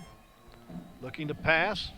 Goes deep down the hash mark to Sweeney, and Sweeney in and out of his hands. Well, I'll tell you, WR3 probably can't throw a better pass than Sweeney that time. Donnell just, the ball hit him right in the hands. It was a beautiful pass. He was running full stride right there. He just dropped the football. That's all you can say. Would have been a Willie Mays type catch over the shoulder if he comes up with that one. Mm-hmm. Some of those tough ones to make, but they sure are beautiful when they are successful. Fake the handoff. Richards has the ball, tries to cut back, and will get it up to the 39-yard line. That's just a gain of 1. Looked like Kedrick Harris was the young man that made the initial hit for the Trojans. It'll be 3rd down and 9. Here you take down a look at it.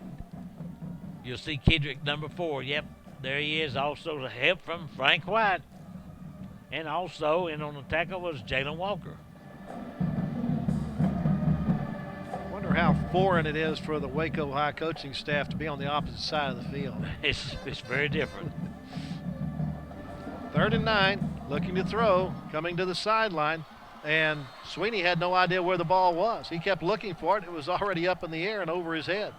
Speaking of that, the Waco High coaches are in the visitors booth tonight, and they said it's just weird. And the radio crew, the Nesbitt boys, they're in the visitors radio booth. Okay. I can understand the coaches, but there's no radio for University, so. I'm just telling you where they are. Okay. Okay. 4th and 9. Waco High looks like they're going to go for it. University is sending somebody deep in case they. They're not going to go for this, punt. are they? No. And we got a running into the kicker, but no call as the ball is going to be killed. Well, almost got into the end. Well, it did get into the end zone, so it's a touchback. Coach, I'm surprised they didn't call a penalty back on running on the kicker. You know, you can do that on a rugby kick. Oh, okay. You That's sure what it can. was. Okay. He was running with the ball. Okay. That explains it to me. Yeah. I like it when things are explained to me. Now, I tell you what, Waco High should have that ball down about the 1-yard line, but it just couldn't quite make the play. So University still trailing 14-0. You see on your screen there, a little over 6 minutes left. But you take another seat there. Right there, he's a runner. And actually, he was blocked into him. Okay.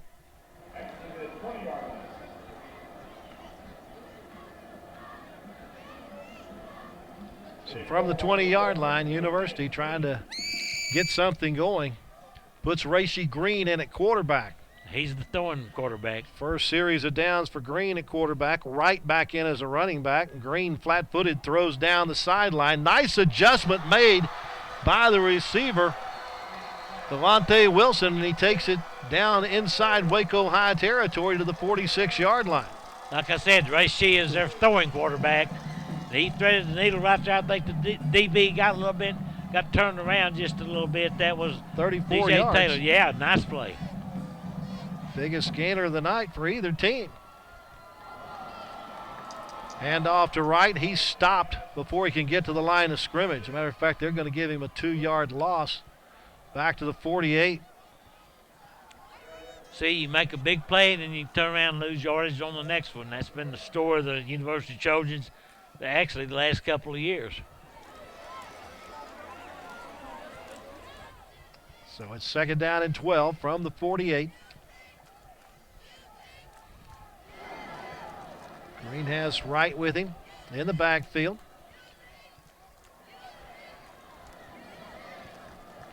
Looking for Wilson again, going down the near sideline. Wilson trying to adjust to come back to the ball, but unable to get to it because DJ Taylor's right there with him. Yeah, DJ Taylor got burned a little bit on that last pass, but he did not on this. You'll take another look at it. Racy throws a good pass, but DJ Taylor got turned around a little bit. That ball could have been caught, but it would have been a heck of a catch. Sure would have. 3rd down and 12.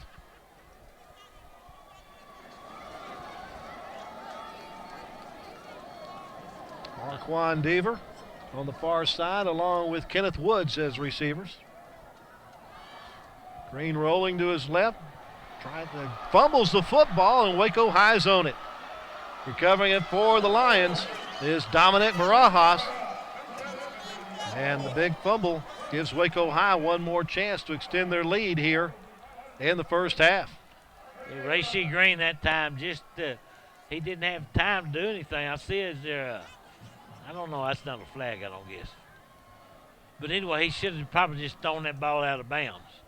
Yeah, there is a flag. I believe don't you see a flag, Lark, between the... Yeah, at the 38. Yeah, that looks to be yellow. It's very dingy yellow. I think maybe he could wash that flag that's what sometime. I'm thinking about.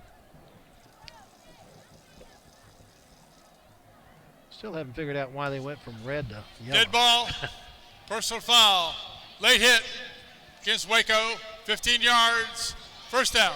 So it starts at the 38-yard line, but now they're going to move it back into University territory at the 47-yard line on that 15-yard personal foul, but it'll be a first down. Yeah, but he pointed first down that way. He's got a little trouble with his compass tonight. Yeah, now he's going over to talk to people on the other side. Yeah, he may need to thump his compass to make sure it's working right. I tell you, Ed, get back where he's supposed to be. Take you a while to get there, so there you go. Yeah. Here he comes. Offensive side. Yeah.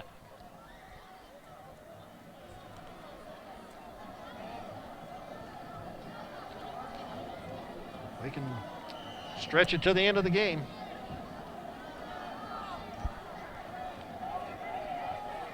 On the reverse, handoff goes to Stewart. Stewart's got an open field and a couple of blockers and will be knocked out of bounds at the 1-yard line. 52 yards for Stewart on the end around. There it is. There's old Tyrone using that good speed. I thought he was going to take this one to the house, but he's finally knocked out of bounds at the lip of the cup.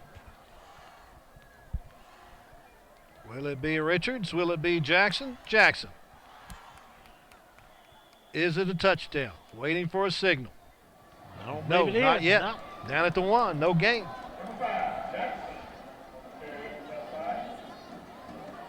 Second and goal. Another University Trojan down. On the far hash mark. Yes.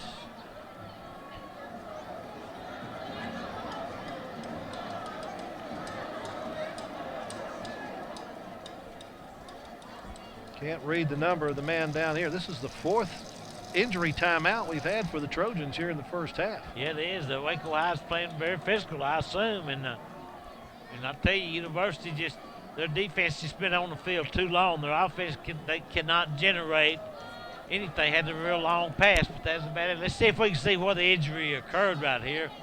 We were kind of blocked out, and if we'll see who it is, I believe it's number 66 on the bottom of that pile, which would be Sebastian Bravo if that's the case.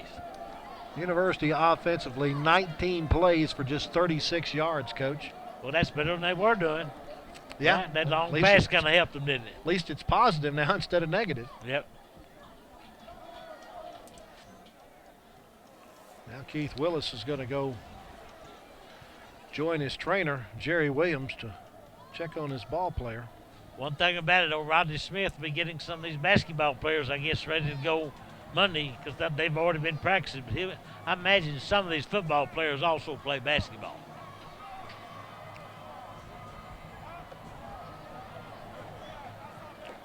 Trojans have only completed one pass. That was a 34-yarder to Wilson that we saw just moments ago. Oh, Sebastian Bravo, 5'8", 231 pounds. Let's see if he gets up under his own power. Nope, not yet. Well, the Waco High trainer going to come over and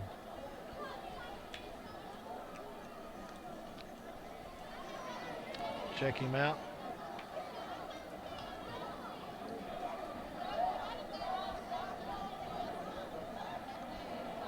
Let's again get a replay of just a scrum in there, Coach. Yeah, and I don't know. You can see him down right there. And I don't know exactly.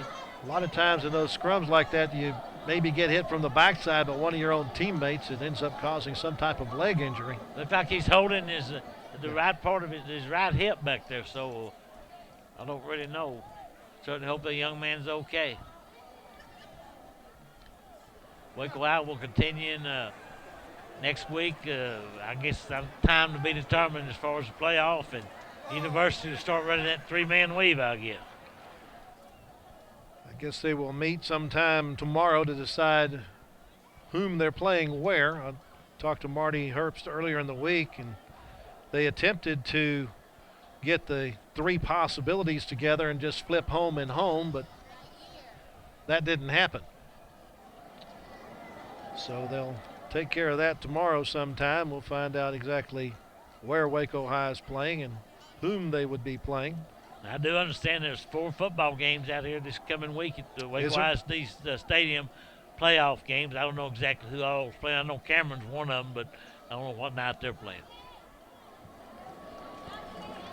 Bravo's being helped to the sideline. He's moving very slowly, I might add. Yeah, he's favoring one of those legs.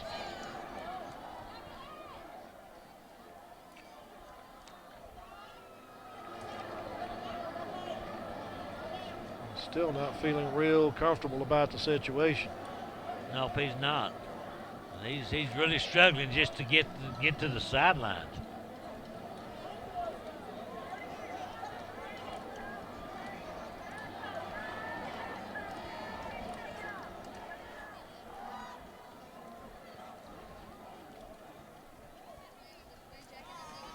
Well, we'll keep a look at him down there and see how he's progressing. And he's hurting right now.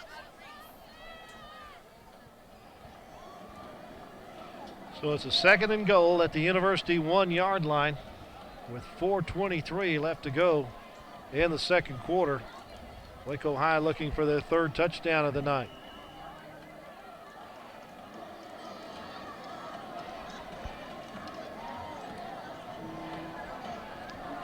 Fake the handoff to Jackson, and Richards will back his way into the end zone.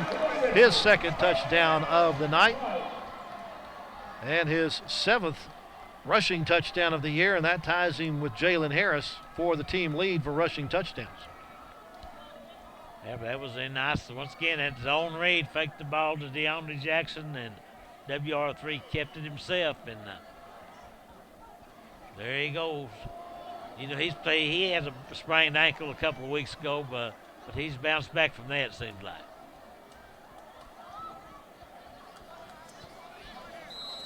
Point put on the board. 4 minutes, 11 seconds left to go in the first half. Waco High's lead is now 21-0 after a 3-play 53-yard drive that just took 44 seconds off of the play clock, or off the game clock. Big play in the drive, the 52-yard end around to Tyrone Stewart, and then Will Richards III capped it with that 1-yard run. Now, besides the 2 bands, what else we have coming up at halftime? Do you know? There are some potential interviews with some of the inductees. What's all those people standing down there for? Well, you ask questions and I try to give you answers, but it does look like a lot of the inductees and their families, so it appears that they will be presented to the crowd. We're going to have that fastest 6th grader. Is that happening tonight? That's right. We do have the fastest. We'll find out who the fastest 6th grader is. We might place a little side bet on that. You're smarter than a 5th grader, but not faster than a 6th grader. That's for sure. I'm not faster than anybody. I'm pretty fast if somebody's chasing me, I'll say that. Except maybe Tank. Yeah. That'd be a pretty good race. Except I don't know who'd bet on either one of you. All right, Naga with the deep kickoff. Taken at the goal line. Oliver across the 15 is upended at about the 17-yard line. I forgot to mention, we've been joined in the booth tonight by a very elegant gentleman. Mr. Ken Young is with us this evening. Glad to have him We'll aboard. check out and see what we did to earn that big money we make. He's not going to get a check for sitting back there, is he? He might, you know. Might look like Nick Ward's going back out there, and I guess it's going to, I imagine. Well, he got Cadena in at quarterback. Yeah, I sort of say Cadena after. But Ray Green is their passing quarterback.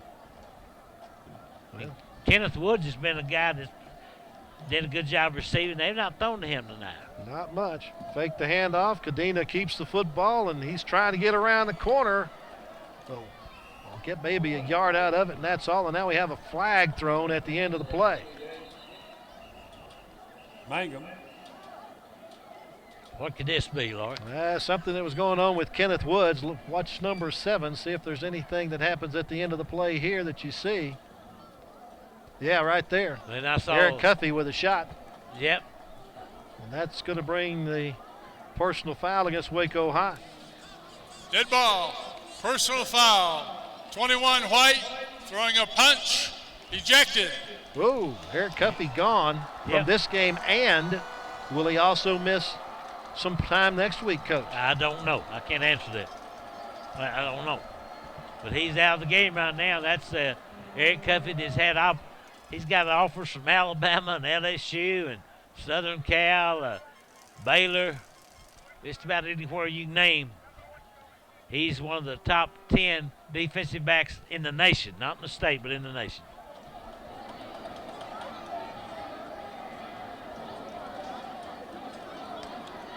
That's a big blow. Takes it all the way out to the 32-yard line of the Trojans. You notice the guy that retaliates usually gets the penalty. Yes. Am I right or wrong? Yes, you're correct.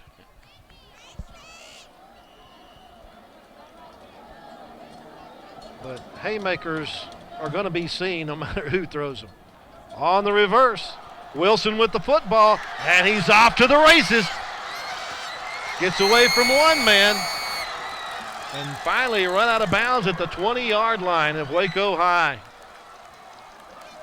I don't see a flag on the play, so that play stands. That's the biggest game they've had tonight running the football. You see Devontae Wilson. I thought he might go the house right here. He had to cut back, slowing him down just a little bit. And he's finally caught from behind by DJ Taylor. Picked up 48 yards down to the Waco High 20. Ward with the football straight up the middle, is spilled and loses the football at the 10. Waco High is on top, but the linesman on the near side is saying he was down. Yep, he certainly did. And whether or not he was, you make the call right here. There he is. And he was down. That was a good call. So it's a gain to the 11-yard line of 9 yards, brings up a second down and 1. Ball will be spotted at the 11-yard line. We've seen 2 fumbles tonight by Waco High. One by Ray Green, one by Nick Ward. Both those young men transferred over from La Vega this year. Unbalanced line for the Trojans. Handed off to Ward. Ward weaves his way through lines into the end zone for the touchdown. Nick Ward from 11 yards out puts the Trojans on the board with 2:44 left in the first half. That gave the Trojan faithful to something to cheer about. You take one more look at Nick Ward. This was not an easy run. He had a couple opportunities to go down. He just flat ran over people.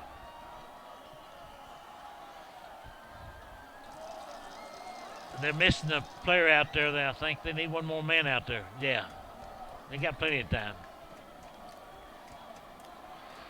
Deaver joining the point after team. He don't know where he's supposed to be right now. Now he does. Still got 5 seconds to get the play off, and now Keith Willis is asking for a timeout. And he's pretty upset right now, I believe, in one of his assistant coaches, because they didn't have the right folks in there on that extra point. That was an 83-yard drive that only took 4 plays thanks to the 48-yard end around by Wilson. 1:27 off the clock. Yeah, there's a young man that got hurt, Sebastian Bravo. You say kind of holding a little bit above his right hip, so I really don't know what's the situation. You see Jerry Williams checking him out right there.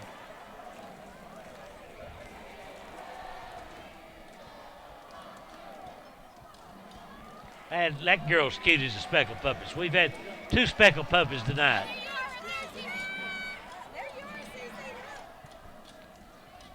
We're now going to get to the. They still don't know who's supposed to be out there. Maybe they don't get to kick extra points that often. We're ready to go now.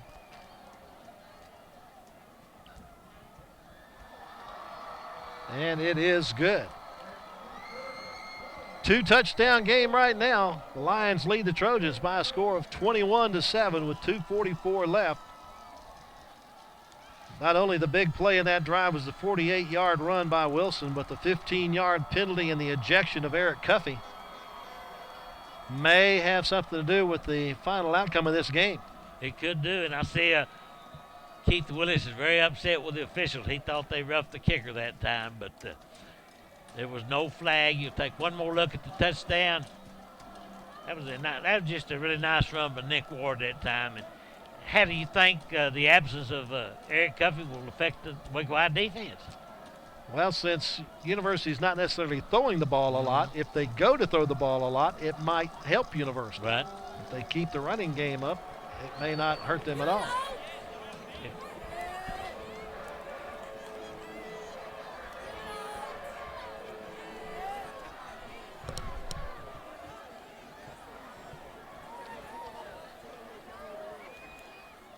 Waco High has tried an onside kick tonight that did not go very well. See if the Trojans might have a onside kick up their sleeve here. Castillo, though, kicks it away. It's going to be taken in at the 19-yard line. Sweeney coming to the near side, trying to get around the corner. Gets a great block and finally goes out of bounds about the 45-yard line. I tell you, the guy that threw that block was Marquavian Williams that time, who was one of our players of the game earlier on this season. By the way, following the football game, we'll be visiting with the offensive and defensive players of the game and the winning coach. That guy's got him a little hot dog. You can't go to a ball game without a hot dog. Speaking of hot dogs, you owe me one. I do? Yes. Now, I figure I'll get it. I mean, I pay my debts, but not everybody does. I'll bring you a hot dog. I'll bring it to the radio station, let you eat it on the air. Hand off to Jaylen Harris. No room on the right end to get around. He's knocked into the University bench, and now we're going to have a personal foul called against University. Looks like it's Kedrick Harris that has the finger pointed at him by the linesman on the near side. I bet these officials from the Austin chapter thought they'd just drive up here to Waco and have a good football game, no problems. They've had a lot of flags. Do they know those guys were brothers? After the play, They may not. dead ball, personal foul. Number 4, 15-yard penalty. First down. Well, actually what Jaylen should have told him, say, that's my brother, don't throw that flag. So the 15-yard penalty against Waco, or against University, gives the Lions the ball in University territory at the 46-yard line.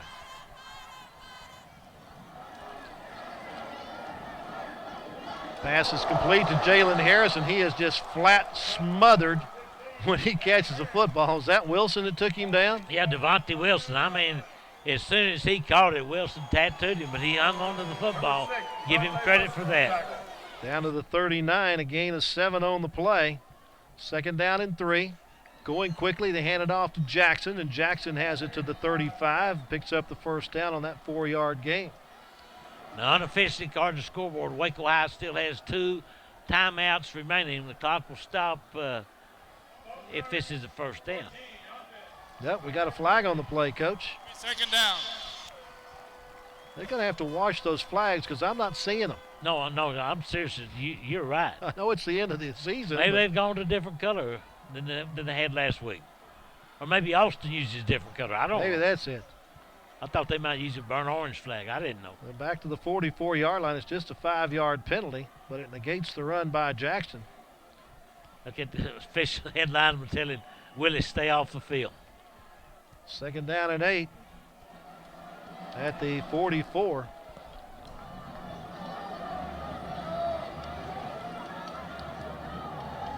Going deep, going for Ray High, just out of his reach. I'm going to tell you what, as soon as Will Richards let that ball go, he was hit by Josh Walker. And I mean, he had a lot of pressure on him, threw the football a long way, but just out of the reach of the young man right there, Ray High.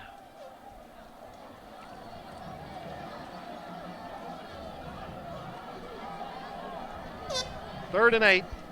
Clock stop with 1:44 to go in the half. Coach, is it just me or has this been a long half? Pretty long. On the roll, Richards tucks it and runs. Has the first down as he goes down to the 35-yard line. That once again will stop the clock till they set the change so Waco High can hang on to those 2 remaining timeouts, because with the 1:32 left in the half, they're probably going to need them here pretty quick. There's Well, another actually, look at it. That was spotted at the 37. So Not a it won't- first down, is It's it? not a first down. Not where they marked it. It'll be a 4th and 1 as he picked up 7 yards. Okay. We had a discrepancy between the head linesman and the line judge on the near side as to where the spot was. Yes, Keith Willis wants to ask the line judge, why did you let the other guy overrule you? You had him down at the 37. That's a 2-yard discrepancy, wasn't it? Certainly How'd was. they get that far off? Coach, I'm not sure. So at the 36, first down. Richards throws for the far side, and it's complete. Nice leaping grab on the far side. No, they say he's out of bounds.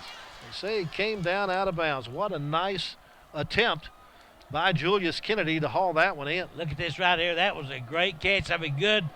You can't have better coverage than what you had right there by Javon Tolliver, but they ruled him out of bounds.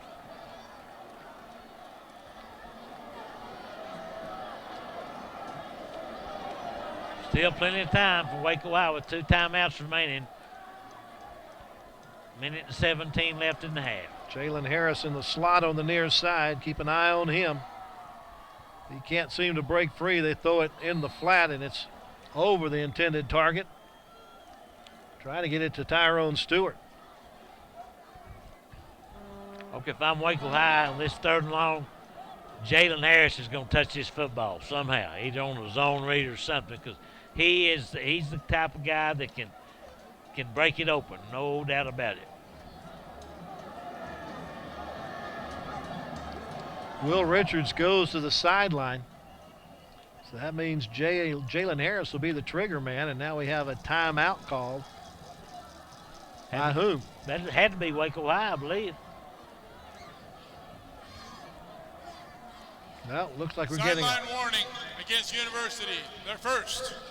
No yardage. Coach, it's the 10th game of the season.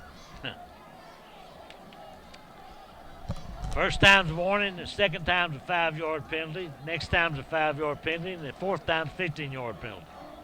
Thought I'd tell you that.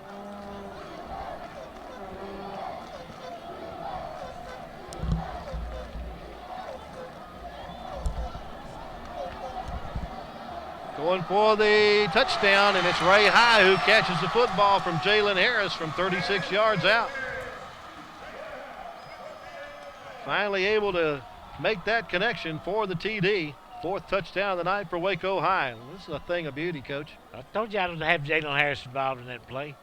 And he had a lot of time. That was good protection on behalf of Waco High offensive lineman that time. So the University kind of got a little momentum after that touchdown. Now Waco High's got it back.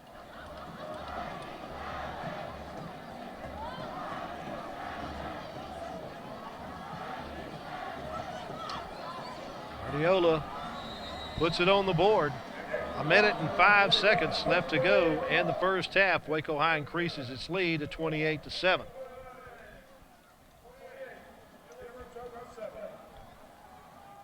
Now I'm interested to see what kind of, you see the lines, those guys, those flags, they have to do a lot of running when they score. Here's another look at the touchdown from Jaylen Harris. I'm telling you, he threaded the needle. That was a nice catch by Ray High that time.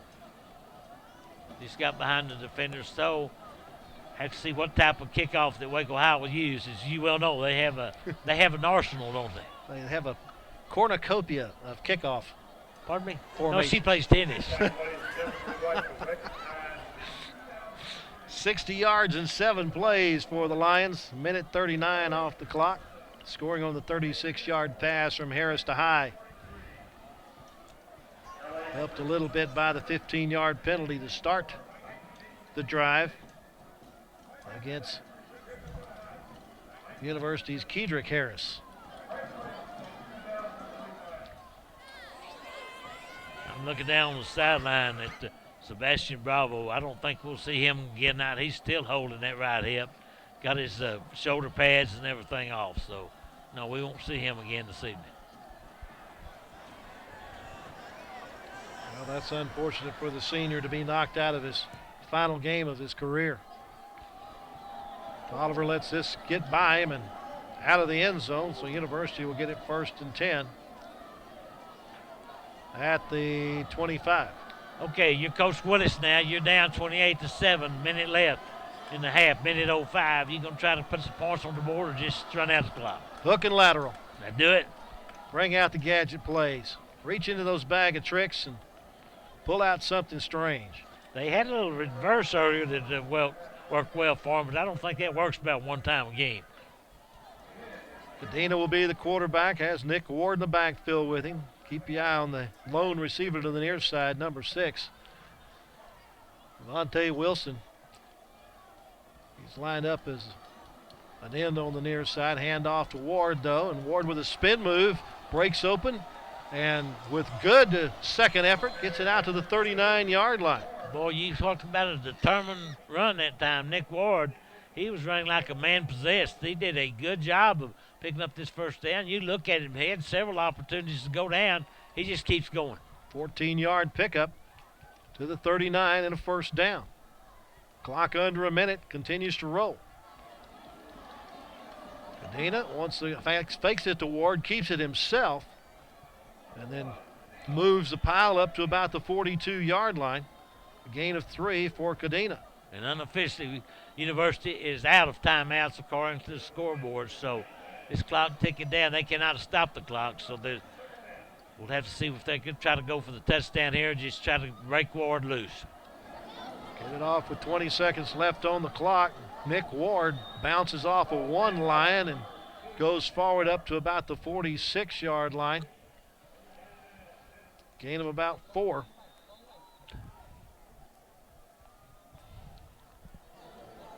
Out to the 46. 1 minute left. They're not able to get it off. So we're going to go to halftime. The University Trojans trail the Waco High Lions by a score of 28-7. The Lions able to get on the scoreboard early thanks to a blocked punt deep in University territory as University was facing 4th and 26 as their own 8-yard line, but was able to get a score off of that and then score 3 more times. University on the board once. So we're completed our first half of play with Waco High on top of University 28-7. Back with our halftime activities in a moment here on Waco ISD TV. Next with me is Wayne Rogers from the University High School class of 1996. And Wayne, if you would, tell me your favorite Leroy Coleman story. Golly, you're putting me on the spot a little bit. God, between practice and some of the meetings, I would probably say some of the meetings was just kind of the one-on-ones in his office were some of the things that probably stuck out the most for me back in high school. I'm kind of going a little brain dead with some of the sayings he used to have, but without a doubt, he was a very important part of my high school career here in Waco, and I wouldn't be here today without him. So. other than you, what other stellar teammates did you have at university with you? Well, everybody knows the great LaDainian Tomlinson. I often tease with everybody and say that he was kind of the offense when we were here, and I was the defense. So, and it was good to see that we had some great success back then, and we had a lot of great players that helped us get to where we were back then, and hopefully we can kind of get back going that direction. So, you went on to the University of Houston. Tell us a little bit about your experience with the Cougars. Love the Cougars. It's still a great passion of mine. We've still got family in Houston, and follow those guys. A great time in my life. Met my wife there. We go back. We're actually going back next weekend for a big game with some old teammates, and just a very passionate part of my life. Just the times I had there were great. It shaped my life much like University High School has as well. So it's got a lot of great friends there, and it will always be a part of my life, much like University High School. This honor tonight, what does it mean to you and your family? It means a lot. Anytime that you can get recognized and put into a Hall of Fame, I've always held Waco and the University High School near and dear to my heart. So anytime that you can be on a wall amongst some of the best that I've ever seen or played with is an honor that kind of makes you speechless a little bit. Possibly the greatest linebacker ever at University High School from 1993, Wayne Rogers. Ladies and gentlemen, please direct your attention to the 10-yard line as tonight the Waco Independent School District proudly presents the 5 newest members to be inducted into WISD's Athletic Hall of Fame. The Hall of Fame class of 2015 includes Dutch Meyer, Charles Mitchell, Wayne Rogers, Dwight Johnson, and Lewis Fight. Our first inductee this evening is Leo Dutch Meyer. Born in Edinger, Texas in 1898, he went on to graduate from Waco High School in 1916. While at Waco High, he played under the legendary Paul Tyson. After graduation, Dutch went on to play football, baseball, and basketball at TCU. He earned 11 varsity letters overall. In 1922, Myers graduated from TCU with a degree in geology. He began coaching at TCU in 1923, and 11 years later was named the head football coach at his alma mater. He spent the next 19 seasons at the helm of the Horned Frogs football program. And during his tenure, the Horned Frogs garnered 2 national championships in 1935 and 1938. His philosophy of coaching can best be summed up in the following quote: "Fight 'em till hell freezes over, and then fight 'em on the ice." That quote continues to be the battle cry of the TCU Horned Frogs to this day. Ladies and gentlemen, please help us welcome Waco ISD's newest Hall of Fame inductee, Leo Dutch Meyer.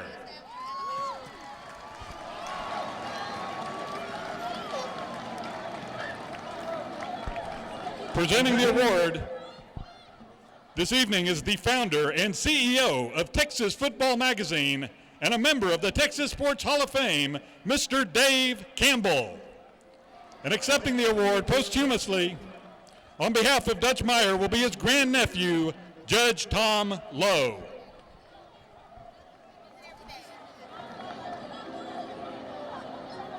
Ladies and gentlemen, Dutch Meyer.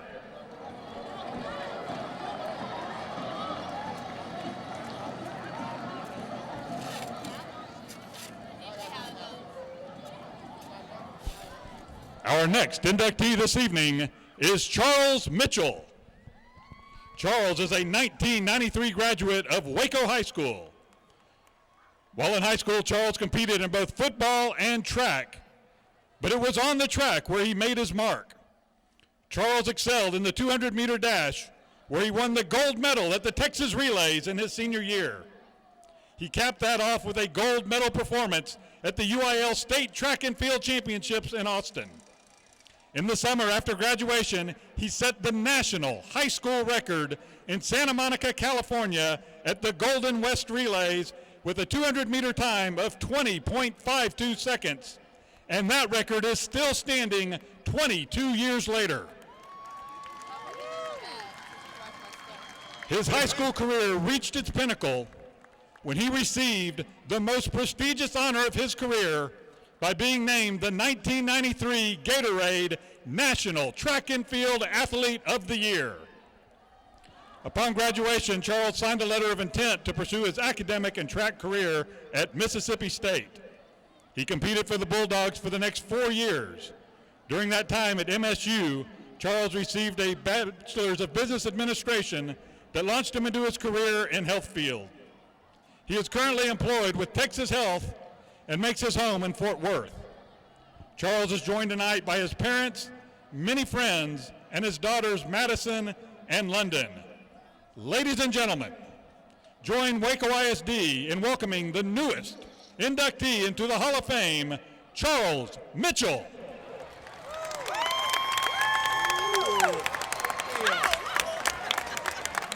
Presenting the award to Charles Mitchell tonight on behalf of the Waco Independent School District is former Waco High track coach Nathaniel Haynes.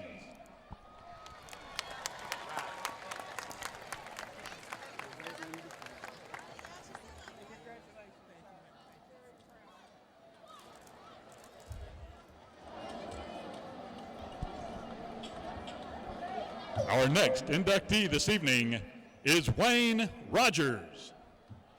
Wayne is a 1997 graduate of University High School. While a student athlete at UHS, Wayne excelled in both academics and athletics. He was a 3-year starter at linebacker, where he amassed a whopping 478 tackles and was a 3-year member of the National Honor Society. Wayne garnered numerous honors in high school, including the district's Defensive Player of the Year in 1994, 1995, and 1996. A 2-time Super Syntax selection as chosen by the Waco Tribune-Herald in 95 and 96, and an Associated Press All-State selection in his junior and senior years. Off the field, Wayne earned Super Syntax All-Academic honors 3 years in a row. After graduation, Wayne chose to continue his education and his football career at the University of Houston. While playing for the Cougars, he lettered all 4 years while logging 246 tackles in his junior and senior seasons. After his senior year, Wayne was named third-team All-American, picked to play in the East-West Shrine Senior Bowl, and voted the team's most valuable player. He spent the next 2 seasons on the NFL's Detroit Lions practice squad and 1 season with the Frankfurt Galaxy in the NFL Europe League. Wayne currently resides in Midland, Texas with his wife Nicole and his daughters Reagan and Charlie. He's employed as a Senior Vice President of Investments with Wells Fargo. Ladies and gentlemen, please join me in welcoming Waco ISD's newest Hall of Fame inductee, Wayne Rogers.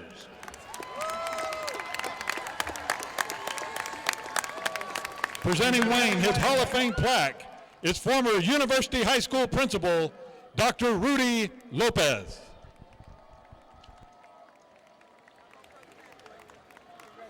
Thank you so much.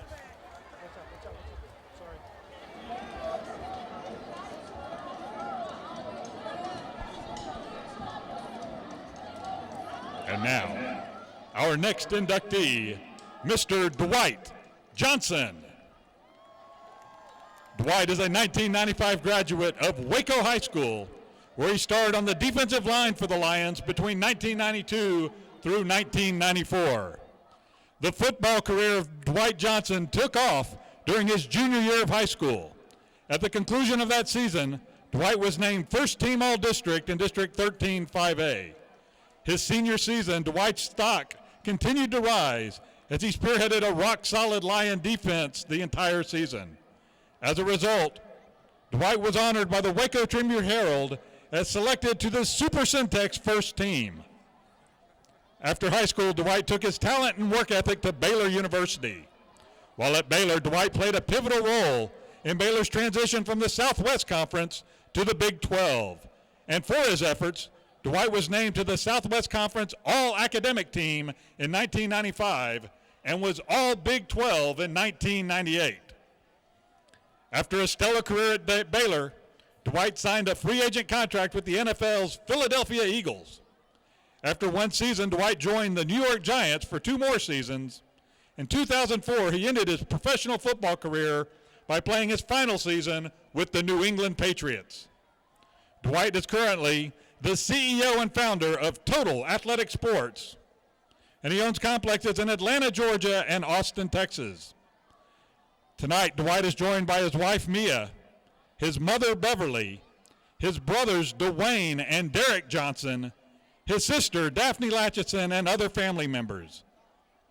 And notably tonight, Dwight joins his brother, Derek, as the only brothers to both be inducted into the Waco ISD Athletic Hall of Fame. Please join us in welcoming WISD's newest Hall of Fame inductee, Dwight Johnson.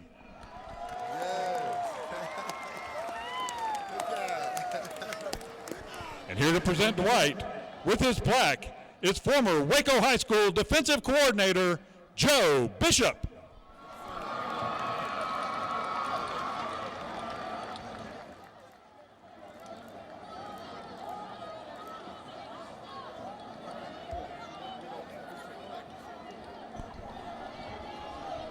Ladies and gentlemen, your final inductee this evening into the Waco ISD Athletic Hall of Fame is Lewis Fight. Lewis is a 1991 graduate of Waco High, where he was a 3-year starter for the Lions from 1988 through 1990. Lewis Fight was a dynamic and electrifying runner who burst onto the scene in 1988. Arguably the greatest running back ever to wear a Waco uniform, Lewis zigzagged, leaped, bowled, and spun his way into the Texas high school football record book. Crowds rose to their feet every time Lewis was handed the ball in anticipation of something extraordinary. In 1990, Fight led the Lions to a 10-win season by rushing for 2,532 yards. After the season was completed, Lewis was named First Team All-State, Super Syntax, and the Whataburger High School Player of the Year, as well as Parade Magazine All-American. He chose to play in the Texas High School Coaches Association North-South All-Star Game at TCU's Amon Carter Stadium. He is one of only 2 former Lions to have his numbers retired, as his famous number 7 continues to hang in the Waco High Fieldhouse. Fight attended Navarro Junior College after graduation and then continued his career at Texas A&M Kingsville. In his senior year, he led the Javelinas in rushing with over 1,600 yards. His brief professional career ended in Montreal in the Canadian Football League. Lewis Fight was a human highlight reel, culminating in 1994 with his nomination for the ESPY Award for Play of the Year, as he literally flipped over a defender en route to the end zone. Ladies and gentlemen, please join me in welcoming Waco ISD's newest Hall of Fame inductee, Lewis Fight.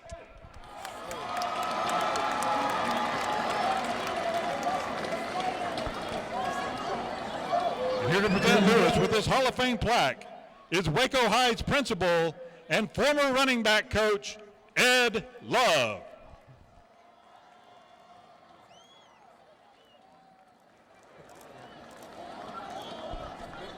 Ladies and gentlemen, join us one more time as we congratulate Dutch Meyer, Charles Mitchell, Wayne Rogers, Dwight Johnson, and Lewis Fight, the 2015 class, into the Waco ISD Athletic Hall of Fame.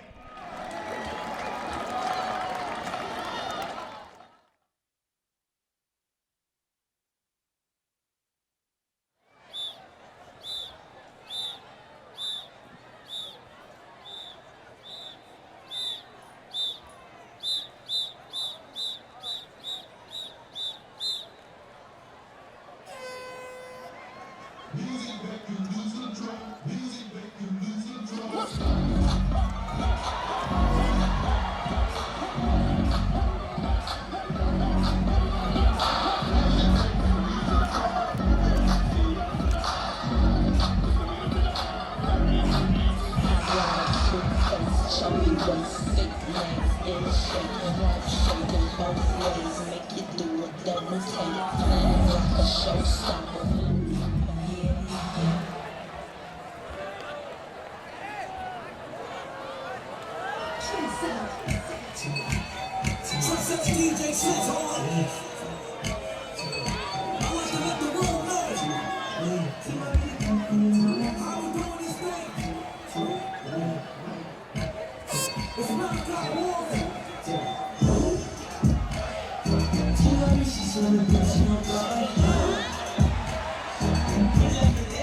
The 2015 Lion Pride Marching Band. The band is led by drum majors Kerry Berkeley Jr. and Cassidy Steig. The 2015 Waco High Lion Pride Band is under the direction of Scott Stuhler, Tyler Sage, and Rachel Whipple. Percussion is instructed by David Johnson, and color guard is instructed by Cherie Wingett. The outstanding band members of the week are Alyssa Salazar, Sarah Brown, and Demetrius Allen. Tonight, the band will be performing their season award-winning competition show entitled Pictures, featuring the music of Modest Mussorgsky, arranged by Frank Sullivan and Scott Stuhler. Drum majors, is your band ready to rock Waco ISD Stadium?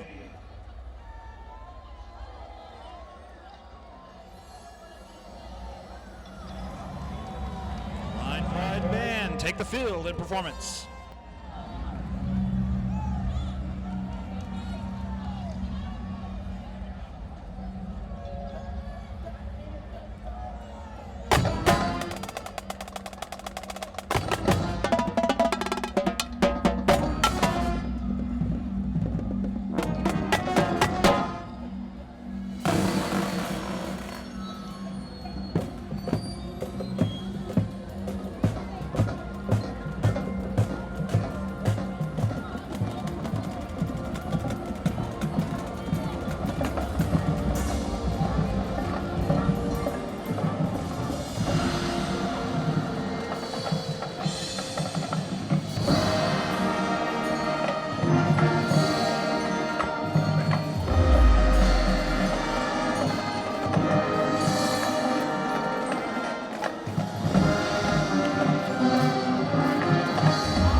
Pride Band would like to thank you for your attention and support this evening. We would also like to give a big thank you to all of our band parents for their efforts and tremendous support this season. This week's band business sponsor is the Waco High Band Boosters Association. For all their continued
Texas, the University High School Mighty Trojan Marching Band. Our senior drum major, Dakota Turner, and junior drum major, George Perez. The section of the week are the mellophones and tuba sections. The leaders of the week are Brett Torres, Yatharo Sariocolea, and Jose Maya. We would also like to take time to recognize our seniors, Jessica Aguilar, Genesis Barrientos, Jesus Carrera, Adrian Contreras, Juan Hernandez Jr., Will Holbeck, Alma Jaramillo, Jasmine Lizama, Willie Marquez, Clarissa Perez, Mark Perez, Josue Ramos Partida, Roman Rosario, Yatharo Saricolea, Brett Torres, and drum major Dakota Turner. These seniors will get special recognition at their banquet later this fall in appreciation for their unswerving loyalty and huge contributions to our school and our band. And now, from Mightiest Band from Trojan Land, the University High School Mighty Trojan Marching Band.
Hope you're enjoying tonight's Hall of Fame game. 5 new members into the Athletic Hall of Honor.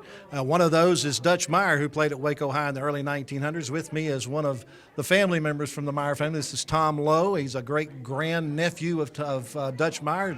Can you tell me some of the stories that the families have told through the years about Dutch's play at Waco High? Well, Dutch was a phenomenal athlete. He played all sports, and this I want to say from personal knowledge. Dutch was the most competitive human being I ever met in my life until I met Gary Patterson, and they are so much alike. It's not even funny. They really, really are a lot alike. Can you tell me any specific games or anything that he talked about maybe with you? Well, Dutch was a water boy for TCU when TCU was still in Waco, and TCU won Dutch's heart when he was still a water boy, and that's why he didn't go to Baylor. When he got out of high school, TCU had moved to Fort Worth, and Dutch just had to go there, but the Bears wanted him very badly because he was one of the top athletes to ever come out of Waco High School at the time. What has the family thought about this honor tonight? Well, we're very appreciative, and I know that Dutch is, wherever Dutch is, he's very glad and happy about this, and we're very grateful to Waco ISD for this honor. All right, appreciate you joining us here tonight, Tom. Thank you very much. All right, let's get back to the game. Hope you have enjoyed our halftime activities as the Waco Lions and University Trojans emerge from their locker rooms ready for the second half of action. The Lions with a 3-touchdown lead at the break, 28-7 over University. The first half statistics, as compiled by our outstanding statistician Steve Tankersley, shows Waco High with 247 total yards on 39 offensive plays. University with 186 total yards on 27 offensive plays. University has been fairly balanced in their yardage. 21 rushing plays for 92 yards, 2 of 6 passing for 94 yards. Waco High, most of their yardage coming on the ground tonight, 27 rushing plays for 56 yards. And they're 5 of 12 passing for just 87 yards. Leading rusher in the game right now is Waco High's Jaylen Harris. 9 carries for 53 yards. DeAndre Jackson has 8 carries for 32 yards and a touchdown. Will Richards III, 8 carries for 18 yards and a couple of TDs. Also, Tyrone Stewart had 1 carry for 52 yards that got him to the lip of the cup for one of their touchdowns. Leading rusher for University is Nick Ward, 6 carries for 39 yards and a touchdown. And he didn't see a whole lot of action in the first quarter. Quarterback Cadena, 6 carries for 3 yards. Kedrick Harris, 2 carries for -6. And Wright, who carried the ball for the first quarter pretty much for University, he carried the ball 5 times for just 11 yards. Wilson has caught the only 2 passes completed by University, and that's for 94 yards. The receivers for Waco High have been pretty well spread around. Ray High caught 1 for 36 yards and a touchdown, while DeAndre Jackson has a catch for 1 for 27 yards. Coach, I got to admit, these stats seem to be a little low for what I expected in this ball game, especially on Waco High's side. Yeah, they really are. And University's defense has played well at times. They just shoot themselves in the foot. And right now, this game is 2 hours and 5 minutes long. We have not started the second half yet. Stuff I'd pass that on to. Well, that's a great statistic to know.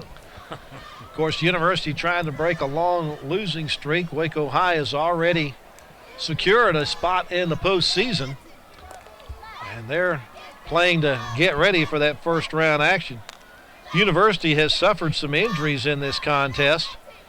There was 4 times that the game was stopped due to University injuries. I noticed one of the players on the sidelines with his shoulder wrapped up, like maybe he either had a separated shoulder or maybe a dislocated elbow, something of that nature, but he's all wrapped up on the sidelines. We have not seen Sebastian Bravo come back. I'll take that back. I do see 66 on the sideline. He's got his uni on. He's got his uni on, and looks like he may be ready for action, so that's good to see. And Josh Browning, I see him down there. He's got his pads off and his helmet on, so I guess Josh Browning, number 18, will be through for the evening so far. Looks like it. So here comes the Waco Lions back out for the second half of action.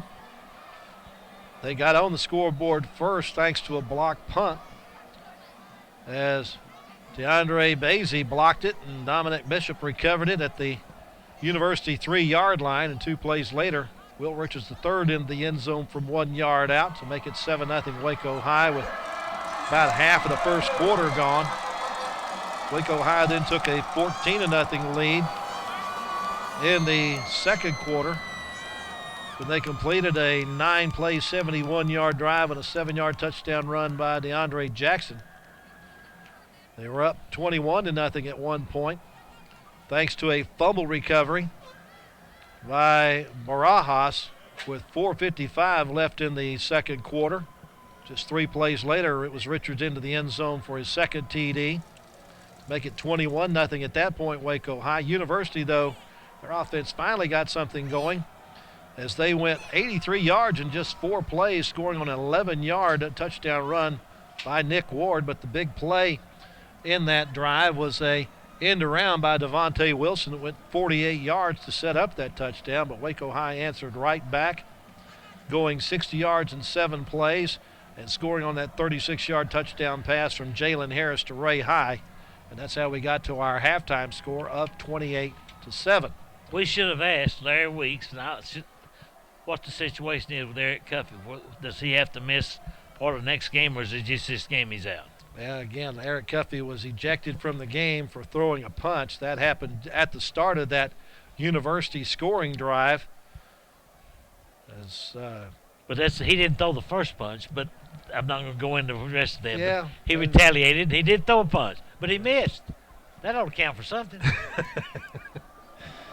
Well, those coaches tell them they're not supposed to throw punches. It's when the official sees you, that's not good. University will get the football first here in the second half.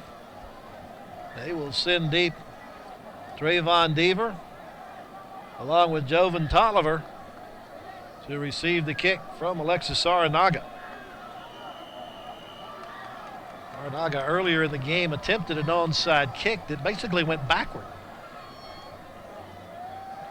Don't know that he'll do that here. And sends a shot down the far sideline.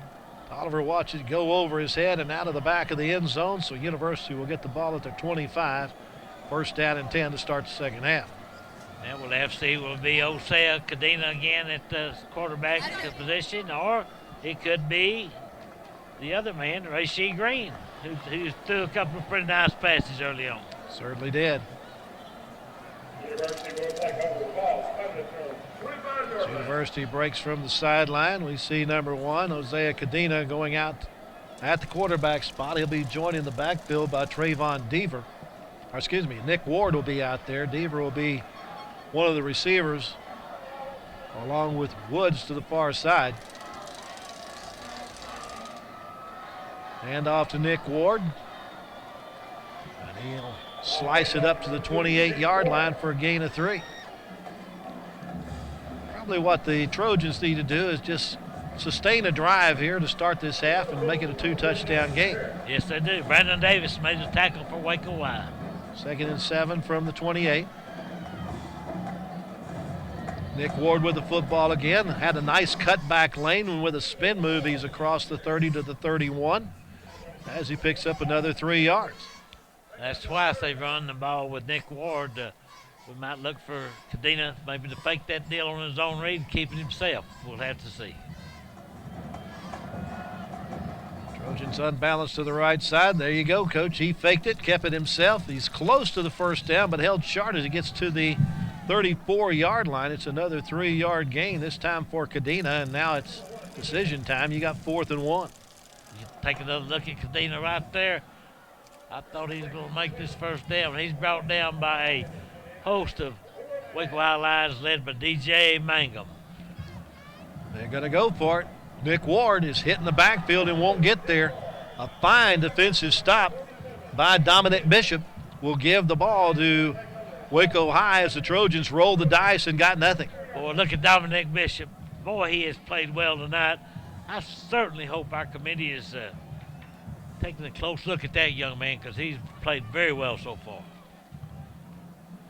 A minute and 18 seconds is all University held on to the football. And Waco High will get it in Trojan territory at the 34-yard line with 10 minutes and 42 seconds left to go in the third quarter. Looking to add to their halftime lead of 28-7. They send 3 receivers to the near side. Empty backfield. Will Richards, the third at quarterback, tries to get it out to DeAndre Harris. It's a little behind Harris. He tried to tip it up and get under it, but unable to do so, and it goes out of bounds.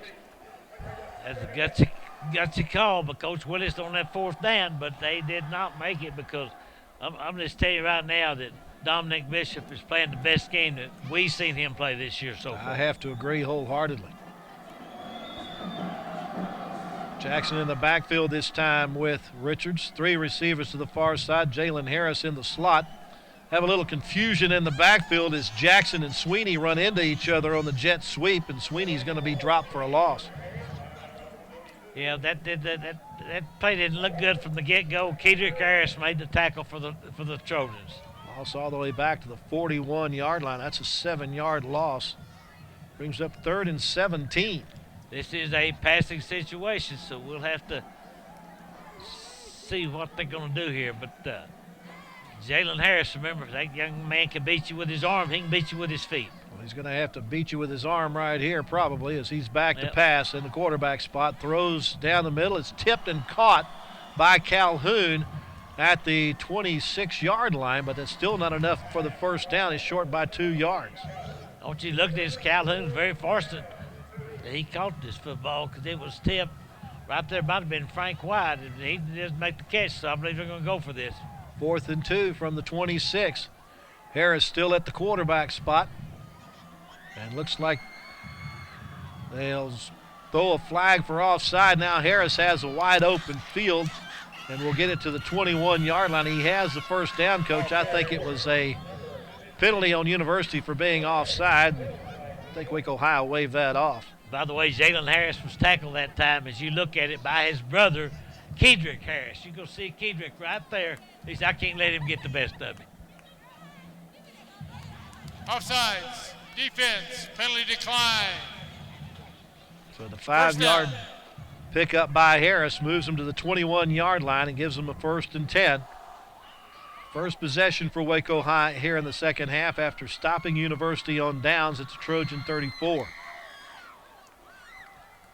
It's hard to not to overlook big Trey Miller over on the sidelines giving the signals. He's about 8 foot tall. Mm-hmm.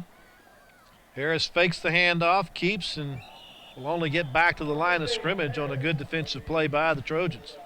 It was a nice play on behalf of University's Antone Aguilar that time.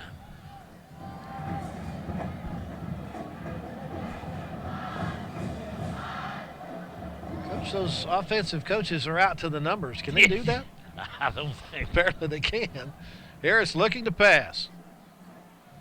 Runs out from underneath the rush, now runs away from the rest of them, gets a block downfield and gets it across the 20 and up to about the 18-yard line on forward progress for Jaylen Harris. Pickup of 3 on the play. You watch this right here, and nobody open. Jaylen just tucks it in, tries to get what he can, and he's brought down by a host of Trojans. 1, 2, 3, 4. Here comes number 5.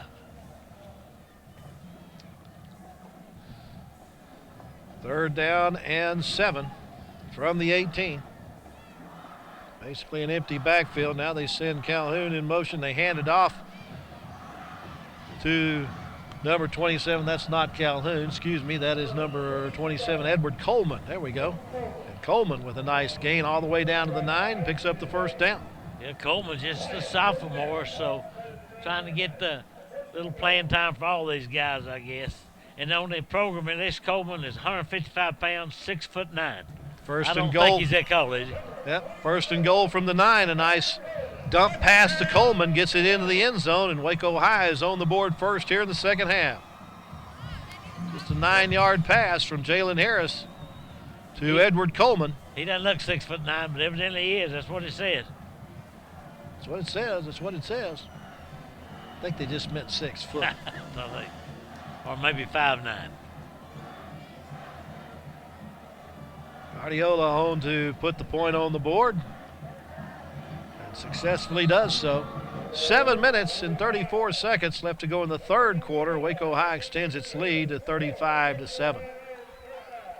Now, if you're Keith Willis, what do you tell your football team? I mean, you got, it's going to be hard to get back in this football game, but you've got to, keep their spirits up. I guess just keep doing what you're doing. You got to stick with your game plan and see what happens. I know exactly what you would tell them, Coach.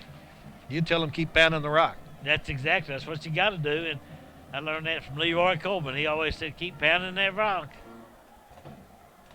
And when he was in that old university office that he had, yes, sir, he not only pounded the rock, he pounded the rats too. I'm telling you. Well, that gym is gone now. Yes, it is. That's occupied by Gander Mountain? Gander Mountain. 34-yard drive, takes 8 plays, and 3 minutes and 8 seconds to get on the end zone on that 9-yard pass to Coleman. University has not returned the last 2 kickoffs. They've let it gone into the end zone, so we'll see what to do this time. Arnaga brings it toward the near side short. Wilson lets it get by him all the way back to the end zone, and that's okay. He better kneel it. They've already whistled it dead, Coach. Okay. I think nowadays as soon as it goes into the end zone, they blow it dead, which I'm not sure why, but that's what I understand. That's what I heard. As soon as it got into the end zone, I heard a whistle. Devontae Wilson that time let the ball bounce past him, and look at Coach Willis. He said, what are you doing? He can't call it. You call it because you're the Waco. University will have it at the 25-yard line. You think we're going to see Ray Shea Green at quarterback this time? I believe we do. Number 10 in at quarterback for University. They got to try to score quickly. Nick Ward in the backfield with him. They hand it to Ward, and Ward's going to throw it. Going to the sideline. Nice adjustment attempted on the far side there by Marquand Deaver, but he's unable to get to the football. Got a flag down here on the 40-yard line. Maybe that's why Nick Ward is a running back, not a quarterback. That's on the near side. The ball was thrown to the far side. 25, Marquand Deaver. Not sure what they saw on the near side. Well, I guess Ed Travis will tell us all about it as soon as they decipher it. Ball, pass interference against Waco High is the call. Pass interference on this side of the field? That's what he's called. I'm just telling you. I thought the ball was on the other side of the I field. kind of did too. Huh. I imagine Marty Herbst, he's after the numbers now. He said, what's going on? Yeah. Andre Bavesy called for the interference. Waco University picks up the first down on penalty, and it's out to the 40-yard line of the Trojans. Racy Green gives it to Ward. Ward pitches it. Back it goes to the quarterback and deep to Wilson, and Wilson can't get to it. Good job staying at home and covering deep by Darian McClendon. Yeah, he did a good job that time, and that was a little razzle-dazzle that time, and we got a flag on the play. What else is new? What do you think the record is for the number of flags thrown in the high school football game? I bet we're close to it. Gotta be. The illegal man downfield is I guess he's not an illegal man. It might be an ineligible receiver downfield. Go back to that interference call. I could see him call holding on this side of the field, but not interference. Ineligible receiver downfield on the offense. Repeat, first down. That's a 5-yard penalty, make it first down and 15, now at the 35-yard line. They throw one more flag. I'm declaring today Flag Day.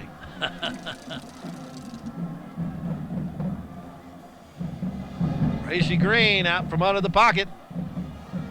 Will get spilled when he gets to the 37-yard line. It's just a pickup of 2 yards for Green. Tell you what, that was a nice open field tackle by DJ Mangum that time. You watch the Racy Green here flushed out of the pocket. You watch Mangum come in there right there, make the tackle.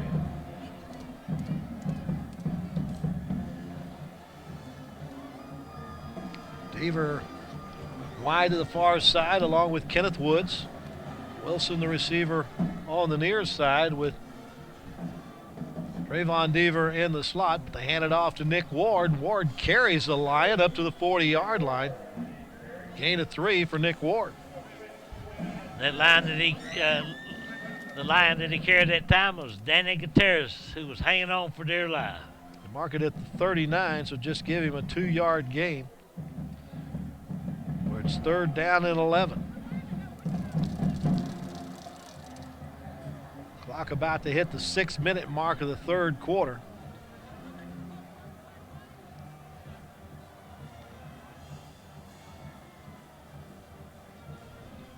Tracy Green gets the offense set with 4 seconds left on the play clock. Gets the play off, hands it off to Nick Ward. On the reverse, here comes Wilson, getting a block from Racy Green, and great job of undermining that play by Waco High's DJ Mangum. That's 2 good plays he's made back-to-back, because they had good success on that reverse earlier, but that time you watch those DJ Mangum coming here right here and make the play. That was a nice tackle. It looked like Devontae Wilson might make some big yardage when that play got underway, but did not happen. Got 3 yards out of it, up to the 42-yard line. Brings up 4th down and 8. Racy Green back in punt formation. I didn't think they had enough people out there. Now they do. And now a timeout call by University as the play clock was down to 1. Yeah, Cedric Willis is a young man that called timeout. He looked at first and said, boy, we're not going to get this one off. We don't need another 5-yard penalty. Across the way, you see Marty Herbst visiting with his fine receiver, Donnell Sweeney. Now, what we got over here now? We got the University cheerleaders and some young University cheerleaders, I guess. At least smaller. I don't know if they're younger or not.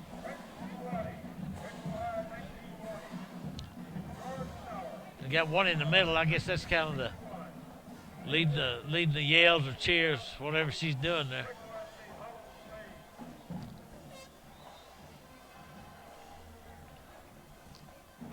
No matter what, everybody's having a good time. Both sides of the stadium were rocking before the game with a tailgate party on each side. Yeah, it was a real big tailgate party. Green back to punt, gets it away. Coming toward the near sideline, goes out of bounds. We'll see where they mark it. At the 41. So Waco High gets the football with 4:55 left in the 3rd quarter. Leading by a score of 35-7. The 28-point difference is their largest of the night. And right now, University's in jeopardy of losing their 26th game in a row.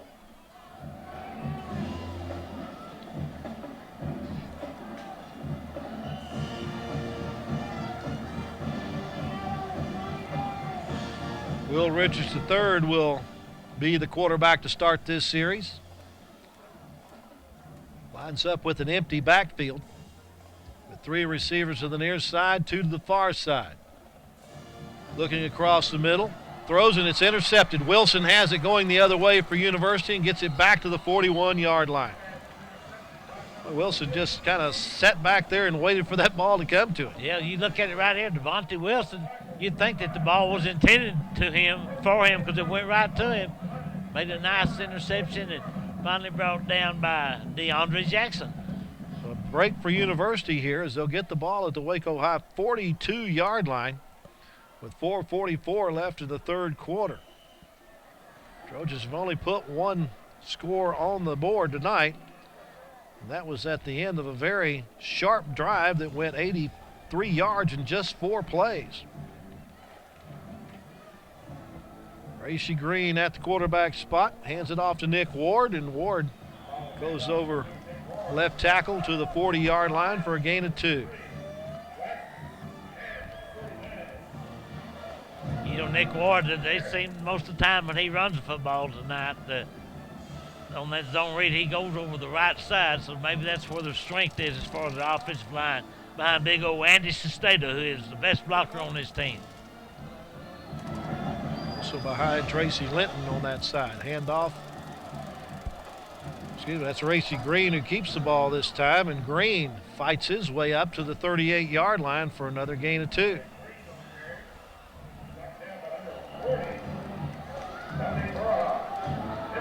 And they mark it at the 40-yard line, say is no gain on the play. I could have sworn I saw him up to the 38. Oh, now they mark it to the 38. Okay. They've had a little confusion tonight on where they're going to spot the ball. More than once. They're keeping me confused. That's not real hard to do, though. No. Do we have a... Unsportsmanlike conduct. Number 6, White. 15-yard penalty. Automatic first down. So after that, you got a flag for unsportsmanlike that adds 15 yards to it. It moves the ball down to the 23-yard line.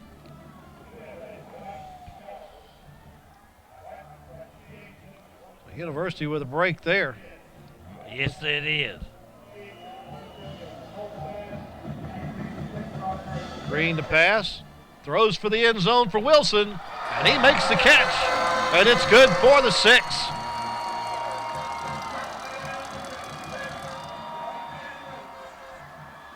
Yeah, Racy Green, like I say, he is the passing quarterback, and he threaded the needle, and Devontae Wilson made one heck of a play. And he's the guy that got the interception also. He's got good hands. Pretty good coverage by Waco High that time. So they take advantage of the turnover, taking Wilson's interception, and then he turns it into a touchdown by taking in a 23-yard pass from Racy Green. I think the University may have too many people out there. Well, the flag thrown. That may be what the penalty is. We'll see. Count those guys in the purple. See how many you I can't count that fast. Yeah, that's what he says. Illegal substitution is what the indication is. That was a great catch by Wilson in the end zone. Yeah, they got the right number of people. Just one of them a little late getting there.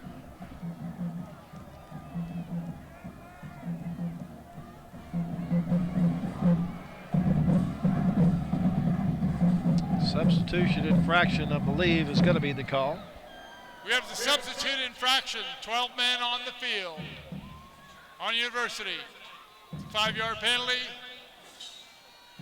Then we have a dead ball foul. Unsportsmanlike on Waco. Bring us back half the distance. That's roughing the kicker, I think. I'm telling you. Okay. So we... Yeah, do they offset or do we mark off each one of them? We're fixing to find out. I knew they had too many men, but they only had one too many. Now you see... Can you play with one not enough? Yes, Sebastian Bravo is going into the football game. I'd better see him back in there. We'll see if they go for, see if they go for 2, if they get the ball at the lip of the cup after that penalty. Now, is that a Waco High coach out talking to officials? Yes, sir. He's trying to figure out exactly where the ball is going to be placed, and looks like they're going to place it at the 3.5-yard line. He's asking a question, but I don't think he really liked the answer. And Waco High called the timeout, according to our referee.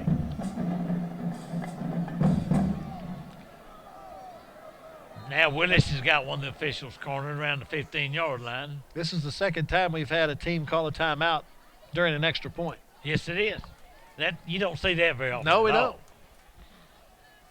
Well, University's got them coming and going. Count them, Coach. Is there 12?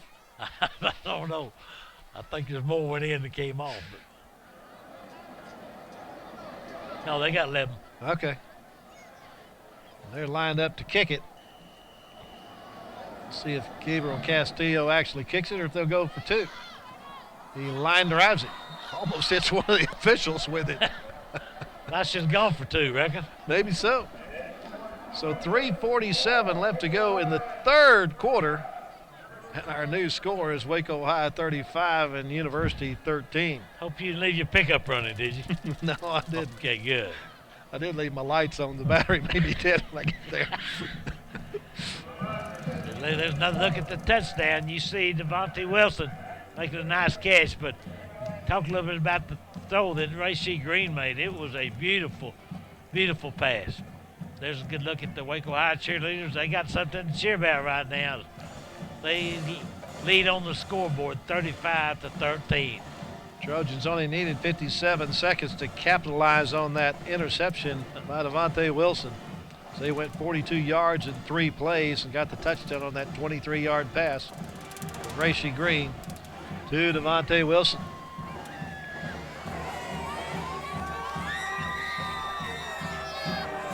Yeah, they're on TV. They're on the big screen up there.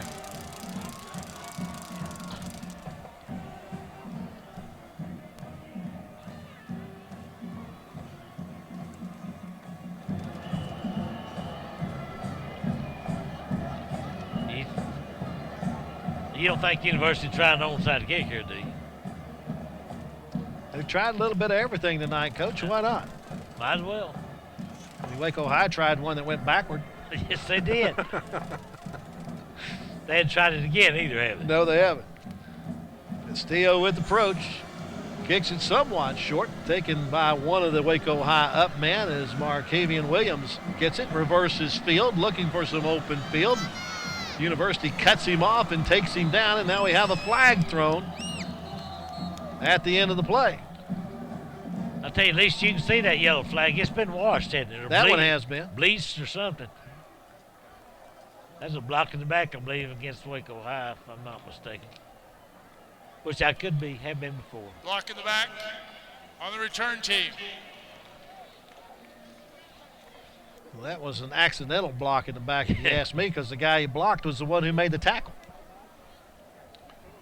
There's Maquan Deaver that made the tackle. So we have had a lot of penalty flags to say the least. Plethora of penalty flags. Yes, that means a bunch of them do. Yes, sir, it does. At the Waco High 28.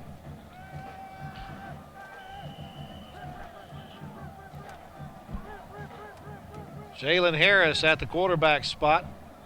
Wants Sweeney to go in motion. Coach, that almost looks like the wishbone, doesn't it? There goes Jaylen Harris. Shoestring tackle, dumps him at the 40. Picked up 12. Cedric Willis made the tackle. The boy, he got through that hole quick. Harris can boogie. Jackson again with a football. Rumbles up to the 43 for a gain of 3.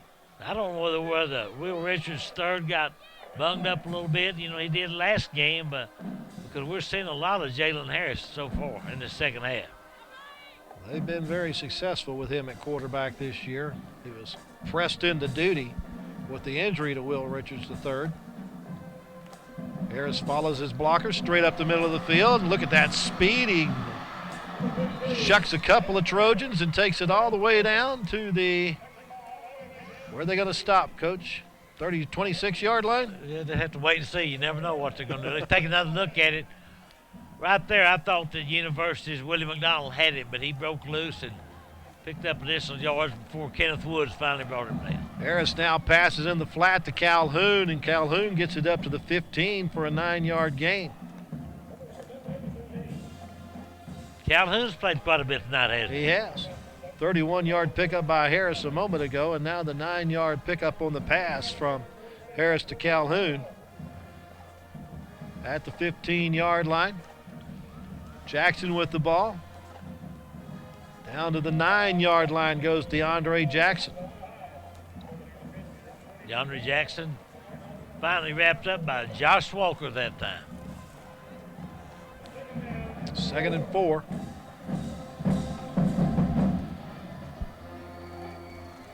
Pass in the flat, just a little too tall.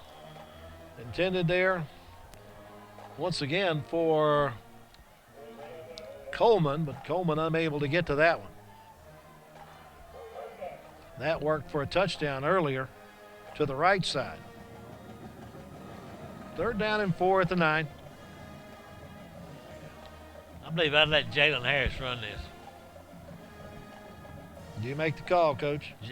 Zone read, he's going to fake it to DeAndre, and he's going to keep it. I don't know. There you go. There's your play. He heads for the end zone, and he's there for the 6. Touchdown.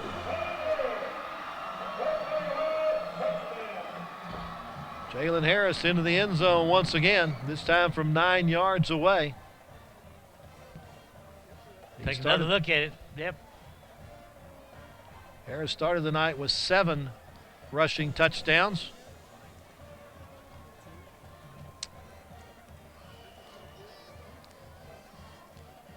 How would you like to know going in next year that you got WR3 and Jaylen Harris both returning? Be a nice problem to have. Yep.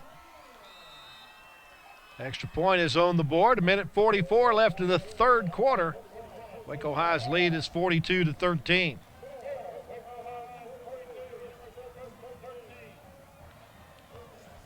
And those young men and women that do push-ups down there for Waco High, you take another look at Jaylen Harris's touchdown.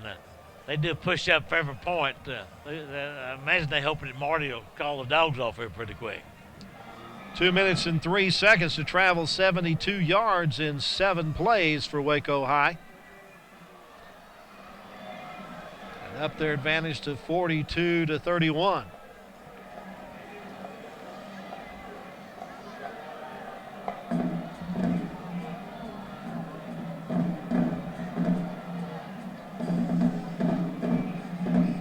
The university's got a tough hill to climb right now. They're going to have to come back. They're going to have to score very quickly, like 3 or 4 possessions in a row to get back in this football game.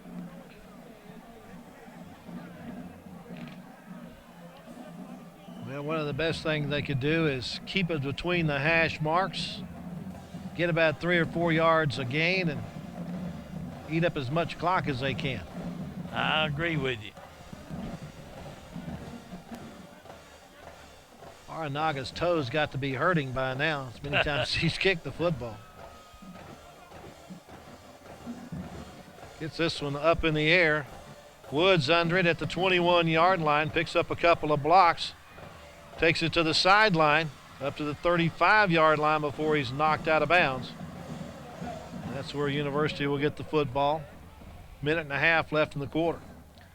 Several men in on that tackle from Waco High, but LaDamian Calhoun was the guy that kind of was first on the scene, I guess. There he is, number 17. They'll start this drive at their own 34-yard line.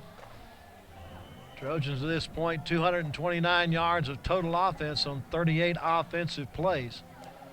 And the play clock is running, and they're still on the sideline. Here they come, but they're going to have to underlay on this one. Got 10 seconds left before they need to snap the football. Now, Nick Ward points to the play clock and says, hey, we need to do something, and a timeout is called. That gives University unofficially only 1 timeout remaining. So let's give us right here an opportunity to thank our crew that's not only been here for us tonight, but all year. Neil Tron on camera. Leslie Ugalda on camera. Camera woman, not cameraman. Jesse Maldonado. Terrell McSpadden on camera, along with the Thorndale Flash, Dale Caffey. Also, our cable puller tonight is LJ and Bill Taverner. Skip Philgo as our audio engineer. Little Ricky Miles that takes care of the instant replay. And our director, as always, Jesse Pateo, who'll have a birthday coming up next week. And our statistician, Mr. Steve Tankersley. They've done a great job all year. I want to thank them for it. Absolutely. They make us look good. Yes, sir. Well, that's hard to do, believe you me. Not enough makeup to help me. Racy Green will be the quarterback to start the series with Nick Ward in the backfield. It's pretty much the way University started the season offensively, with those two in the backfield. Green to pass. Gets some backside help from Nick Ward. Throws it up for grabs, and interference call is made as Xavier White bumped the intended receiver. But, Coach, I didn't think that was catchable anywhere. Did you? No, I did not. But once again, I don't know. Malik Cooper was the beneficiary of that interference call. Pass interference, defense, number 4, 15 yards, automatic first down. We may have set a record for 15-yard penalties. I know Marty Herbst on the other side, you can tell he was not too happy with that call, but it is what it is, and they call old Xavier White for the interference. Waco High's, we got him penalized for 10 times for 111 yards. Nick Ward on the counter, spins up to the 45-yard line, a gain of 4 for Nick Ward.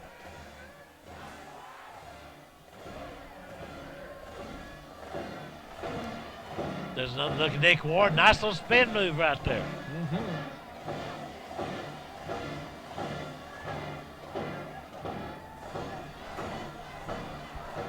Ward gets past the line of scrimmage and shirt-tailed down at the 35-yard line. Bishop once again grabbing him and bringing him down.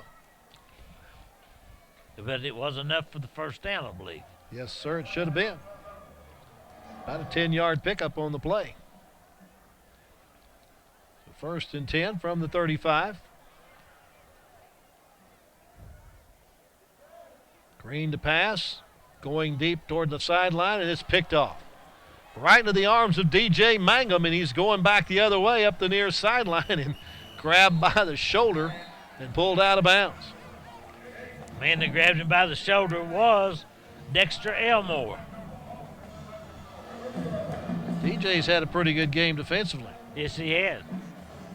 That time, Ray Shee went to the well once too often that time, looking for his favorite receiver, Devontae Wilson. This did not happen. Take a good look at it right there. The ball goes over to Waco High with just 28 seconds left in the third quarter. Waco High with a 42-13 lead. Have it at their own 30-yard line after the interception. Handoff goes to DeAndre Jackson. He'll have about 14 out of that, maybe 15, before he's pulled down by the jersey at the 45-yard line. Yeah, pulled down by Kenneth Woods, who was hanging on by the hair of his chin to make that tackle. But that's the end of the third quarter, I do believe. Both teams going to the sideline as the clock ticks down the final seconds of this third quarter. Waco High headed to the fourth period with a 42-13 lead. I see Coach Tusa down there with a white flag on. He's going to surrender, or is he going to start the race, or what? Oh, yeah, we've got the fastest sixth grader coming up, don't we? Well, they're trying to get those sixth graders out on the field so we can do our fastest sixth grader contest.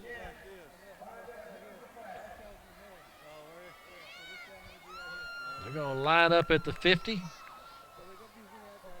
And they're going to run to the end zone to your right. Those officials may want to get out of the way, but they don't have to. No, they don't have to, but they probably should. Run around them or run over them again. There they go. How come some of them are starting farther back than others? That's what I'm asking you. It's a handicap. They're apparently a little bit, maybe they're not fifth graders. Fifth graders or sixth graders? Fastest sixth graders. There's no handicaps out there. Maybe there's two heats. Could be. There they go. Well, there's one girl on the near hash mark. The girl in red on the far hash mark. I think we got a winner there. Young lady on the far hash mark broke the tape first. Jack Stanley, he's the official judge. That's who he was pointing at. And Pat Atkins has a microphone. And that's dangerous right there. Here comes the second heat, Coach. Oh, that was girls. This is boys. Here goes the boys. Look at the guy in the blue shirt right down the middle of the field. He's got it. That wasn't even real close. That guy was boogieing right there. He was. And we've been joined the booth by one of our school board members, Mr. Alan Sykes. Guys all happy after that bond issue passed? Yeah. Very good. So Pat Atkins is down on the field with our two winners.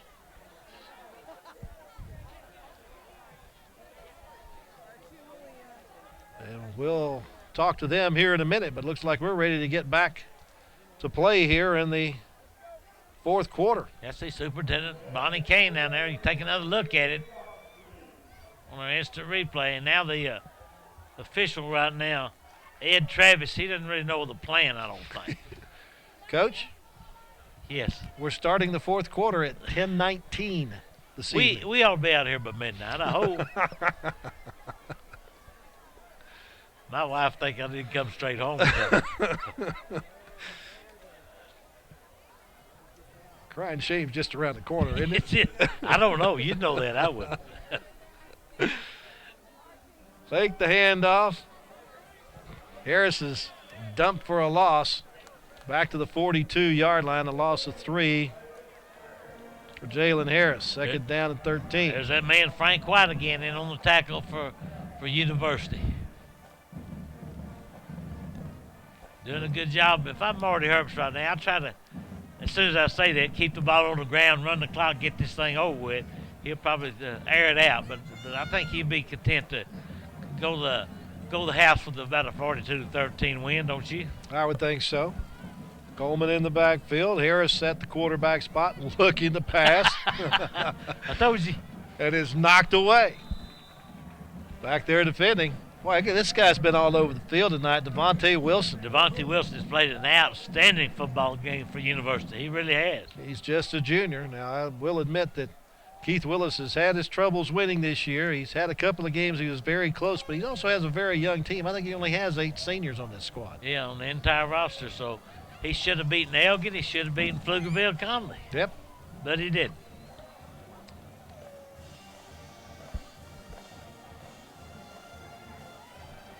Third and 13. Harris hands the ball off.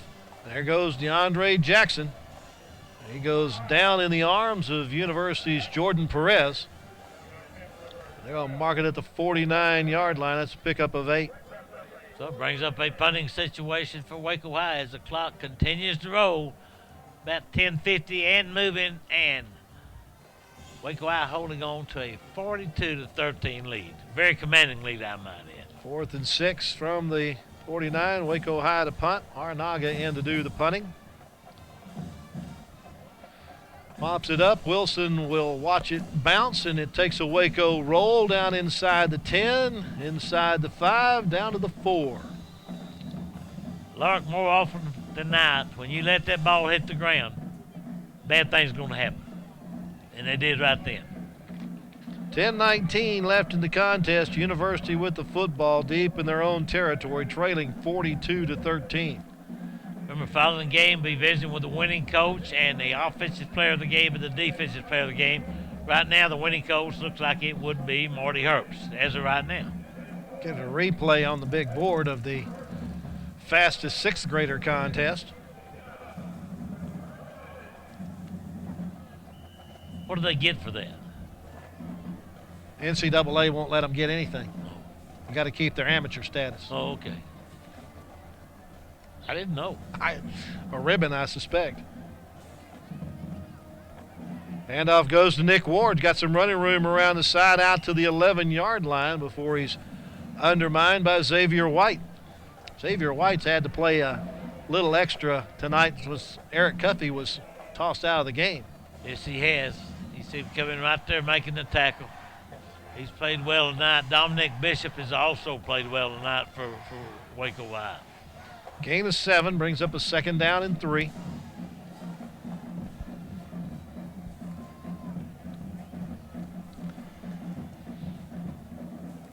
They're milking it.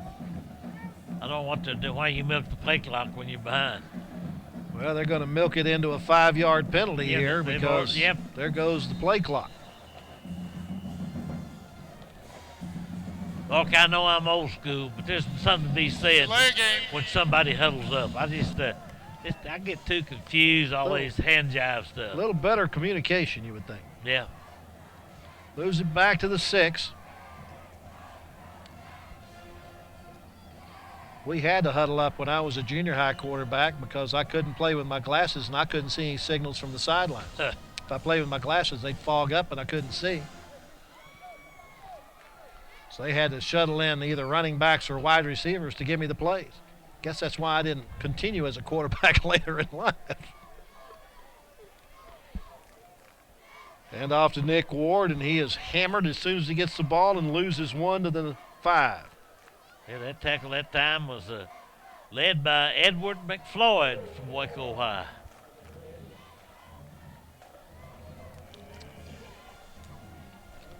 Well, it's 4th down. No, it says 3rd down. Oh, yeah, that's right. After the flag, it was still 2nd. Back to pass. Green on the slant. Caught by Wilson across the 15. He has the 1st down. That's a nice play that time, just a little slant pattern, and Racy Green threw a bullet in there to Wilson that time. Wilson makes a good catch for the 1st down. Once he set the chains, the clock will, or did he go out of bounds? Yeah, he did. I'm sorry. And off to Nick Ward. Some nice running by Ward. A nice downfield block from Woods, and now it's a track meet. And Ward's going to be caught from behind. The ball's going to be knocked loose. And is Waco High able to corral it before it goes out of bounds? Yes, it belongs to Waco High. DJ Mangum with the recovery. And I think it's DJ Taylor that caught Ward from behind. This is number 2 going after number 2. I believe here comes DJ Taylor right there, number 2 for Waco High, and he's going to knock the ball out right there. And it is recovered by the Lions. That was a nice play by DJ Taylor, number 1 to catch him, and number 2 to knock the ball out. Now we have a flag at the 35-yard line, one of those dirty flags. He went 73 yards, Coach, before he fumbled the football. What the flag's going to be, though? Where is that's back there at the 35-yard line. I can barely see it. Racy Green standing there right next to it. Holding against University. That's going to be declined, Coach. No joke. That's a good call. So 8 minutes and 12 seconds left in the contest. Waco High with a 42-13 lead, and they have the football at their own 12-yard line.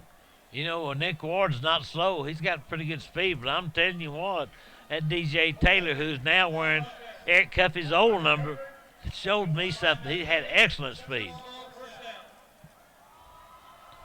Coach, they had it marked at the 12-yard line. Now they put it at the 13.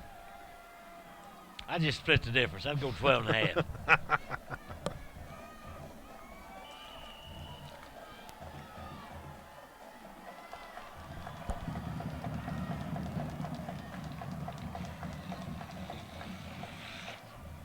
New running back in the game getting the football's number 88, Jason Ratliff. He's listed as a tight end. Gets it up to the 18-yard line for a gain of 5. See a lot of new faces in for Waco High. See Broderick Armstead in as the offensive lineman. Also see down there Jose Valdez. Third quarterback of the night, Xavier Latchison now in at quarterback. Coach Herb's trying to get everybody a little playing time in this crosstown rivalry game. We had a penalty at the end of the play. Apparently it's a personal foul as we move it out to the 33-yard line. 1st and 10 for Waco High at that point.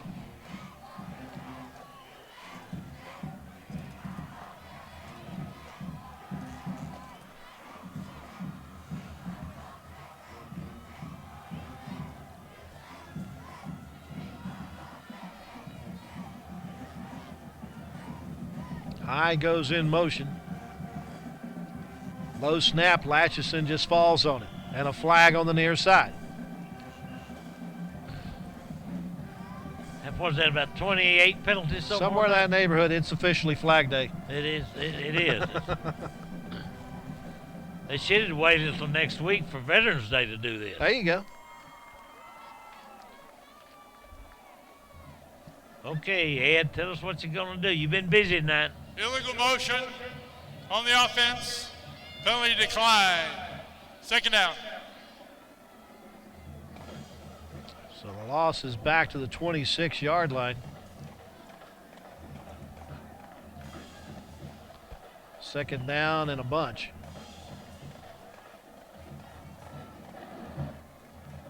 Handoff goes to Coleman, and Coleman dives to the 28 for a gain of 2.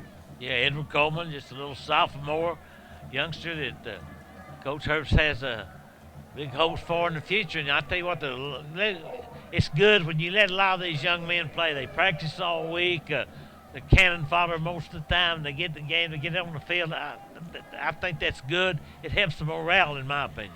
3rd and 15 from the 27.5-yard line for Waco High. Xavier Latchison takes the snap, hands it off to Ratliff. He has the ball knocked out, and it's recovered by one of the Waco linemen. There on top of the ball was Jonathan Escada. Old Jonathan fell on that rascal, big old 240-pounder. And you see right there, that big Jason Ratliff carrying the football. He's a tight end normally, but they let him run the football there, and maybe that's why he's a tight end. So it's 4th and 21 at the 22-yard line. Devontae Wilson going deep to receive the punt. Nice high end-over-end kick, and a fair catch called for and made at the 39-yard line. 6:21 left to go in the contest. University has the football, trailing 42-13. Hey, thank y'all very much. I'm glad you came in. I'm glad you came a little early tonight. Yeah. Okay, and hey, appreciate your help all this week, all right? That's our committee. They have spoken. Yeah, they didn't come early. They came because it's getting near their bedtime. No, well, they're about to bed, but I told them I was going to have to see the players of the game are going to be on the far side of the field. That kind of poses a problem. See. But after this play, we'll announce our players of the game. Okay. We'll visit with those two young men and Coach Herbst following the contest. Wilson to the near side. Handoff goes to Nick Ward, looking for a place to run. Maybe a couple of yards to the 41-yard line, and that's all. A lot of new faces for Waco High on defense. That time, Dalen Webb made the tackle. There's another look at Nick Ward.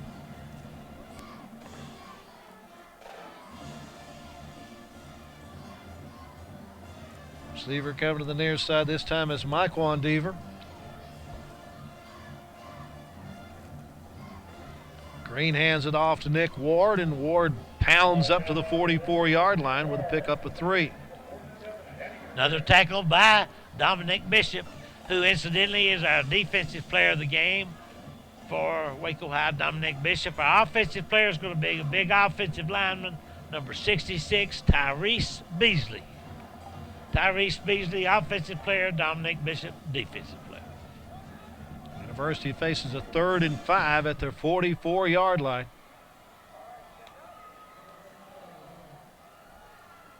Green hands it off, and Nick Ward finds very little room, maybe to the 5-yard line or 45-yard line for a gain of 1. It's going to bring a 4th and 4. I believe if I'm Keith Willis, I go for it, don't you? Got nothing else to lose. You got to have points. Got to have the football in your hands to get points most normally, unless, of course, you get a interception return. Got to get to the 49 to pick up the first down. Green looking to pass. Throws it up for grabs. He and Wilson were not on the same page. They were not. Devontae Wilson ran a little out pattern about 15 yards down, which would have been the first down, and Racy Green threw it deep. So 42-13, you see it on your screen, 4:25 left in this football game. Waco High will end up with a 6-4 season record and a 4-2 district record. Their playoff game will be announced, and Keith Willis and the Trojans will be 0-10, 0-6 in district. Their 26th loss in a row. Waco High has the ball with 4:25 left to go and a 42-13 lead. Xavier Latchison, the quarterback. Fakes it to Coleman and keeps. Has some running room up the middle and inside the 30, down to the 29-yard line. Pickup of 16 on the play for Xavier Latchison. Lark, I hate to leave good company, but I got to leave a little early because of the circumstances. If it goes in overtime, I will be back. Okay. I'll hold you to that. From the 29-yard line.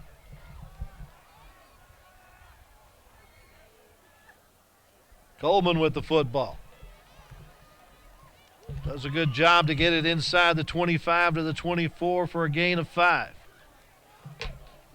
Definitely seen a lot of different faces in this ball game for both teams. Coleman gets it to the 24, brings up a 2nd down and 5.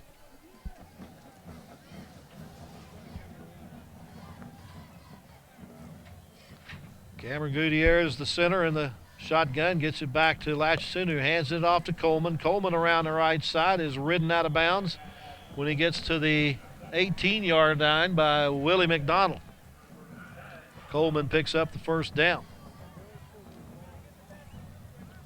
At the University 18, picked up 6 on the play. A new set of downs for Waco High. 3:10 left to go on the game clock.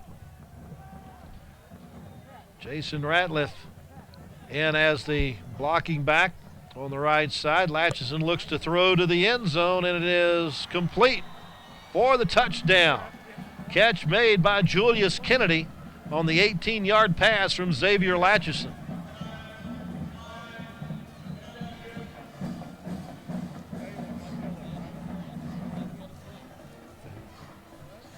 Three minutes left to go in the contest, and Waco High puts another score on the board. Just took them a minute 25 to get on the board on that 45-yard drive in 4 plays. Waco High not able to, well, they're trying to get the extra point team out there. And now we got one of the officials telling, I think, somebody to get their mouthpiece in. Waco High's got like 18 guys on the field. They've reset the play clock. So the play clock is now at 16, so that gives Waco High time to get their kicking team on the field. There's Logan Guardiola. Or excuse me, that's Logan Guardiola out there, and they're going to go for 2. Xavier White with the football is going to be knocked down and not get into the end zone. So 48-13 is our score with 3 minutes to go. Let's go down to the field to Pat Atkins. Pat? Lark, I am down here with the 2 fastest 5th graders in the city of Waco, Shamika Franklin from Cedar Ridge and Daylen Vernon from Dean Highland. Daylen, we'll start with you. As you were getting close to that finish line, what did you start thinking about? My classmates and everybody who kept telling me that I needed to win. Obviously, you did win. You got the great-looking gold medal now around your neck. I know you do more than just track. What are your favorite subjects at school? Math, science, and reading. And then whenever you grow up, what do you want to do? In the military. Fantastic. And I'm also down here with Shamika Franklin, who won our first heat tonight. Shamika, you are the first female fastest 5th grader. Tell the folks what you were thinking about as you got close to that finish line. My mom, because she used to run track. Your mom ran track too? And then what are your favorite subjects in school? Math and science. And Shamika, what do you want to be when you grow up? A track star and veterinarian. Track star and veterinarian? All right, guys, these folks have big plans. They did a great job tonight, and it's an honor to stand here with the 2 fastest 5th graders in Waco ISD. Thank you, Pat. I guess if she's a track star and a veterinarian, she can work on gazelles, right? 48-13 our score with 3 minutes left to go in the contest. Waco High, as Butch mentioned, about to go to 6-4 on the year and 4-2 in district play. And they have another week to play as they have a playoff game ahead of them. Not sure exactly who they're going to play, when, or where they're going to play yet. We'll find that out probably sometime Sunday morning or late tomorrow afternoon. Aranaga rolls it down the middle of the field. It hits off the chest of a University Trojan and picked up by Myquan Deaver, and he's knocked out of bounds at about the 35-yard line. The Trojans have the ball. Just under 3 minutes to go. Trailing 48-13.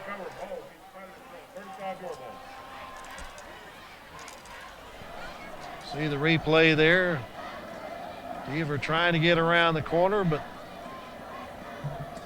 Edward Coleman won't let him get there. So from the 35, Racy Green at quarterback for University. That's Jovan Tolliver in the backfield with him. First time we've seen Tolliver at that running back spot. He grabs the football and tries to cut it back inside, but he is cut off by Kavondre Black and stopped for a loss back to the 33-yard line. He loses 3 on the play. That is about the 8th different running back for University tonight. 2nd and 12 at the 33. University coaching staff now eating up some game clock, waiting until the last minute to send the play in. Green hands it off to Wright. Wright has some running room and is tripped up near midfield. Falls forward into Lion territory to the Waco High 48. Picked up 19 yards on the play. Nice run by Joshua Wright. He's a senior. Seeing his last action. First down for University. Wright once again trying to get as many yards as he can. Forward progress to the 46 for a gain of 2. 2nd down at 8. Clock to 1:30. 90 seconds left of the football season for University. Wright has the ball again, trying to get around the corner. Finally cuts it up and takes it down to the 41-yard line.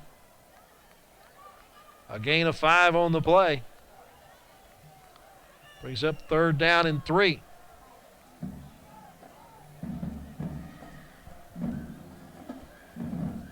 Trojans just trying to maintain possession here and see if they can't get a last-second score.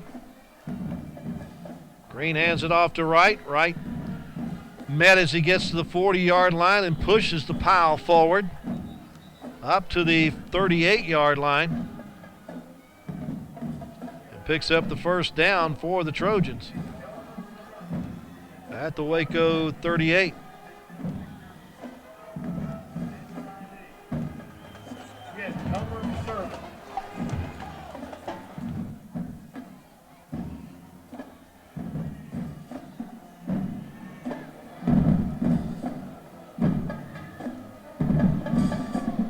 Green looking to pass, comes to the near side, going for Wilson, and Wilson makes the catch as he inbounds. No. Not an official right there on top of it.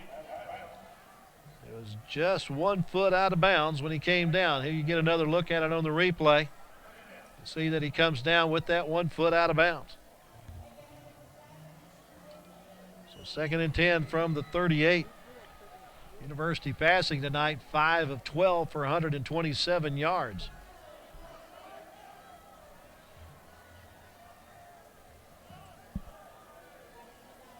Green to pass again on the screen pass. Gets it underneath to Wright.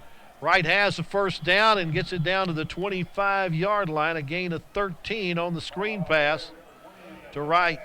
First time tonight we've seen University go to the screen. It works very well. Clock rolling again with just 15 seconds left on the clock. This might be the last play of the game. Green looks toward the end zone, throws for Wilson, is out of bounds. That'll stop the clock with 2 seconds left on the clock.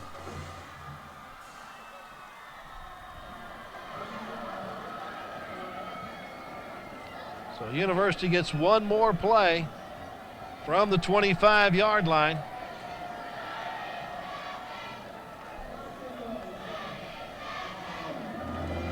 Waco High playing a prevent defense. Xavier White back at the 10-yard line.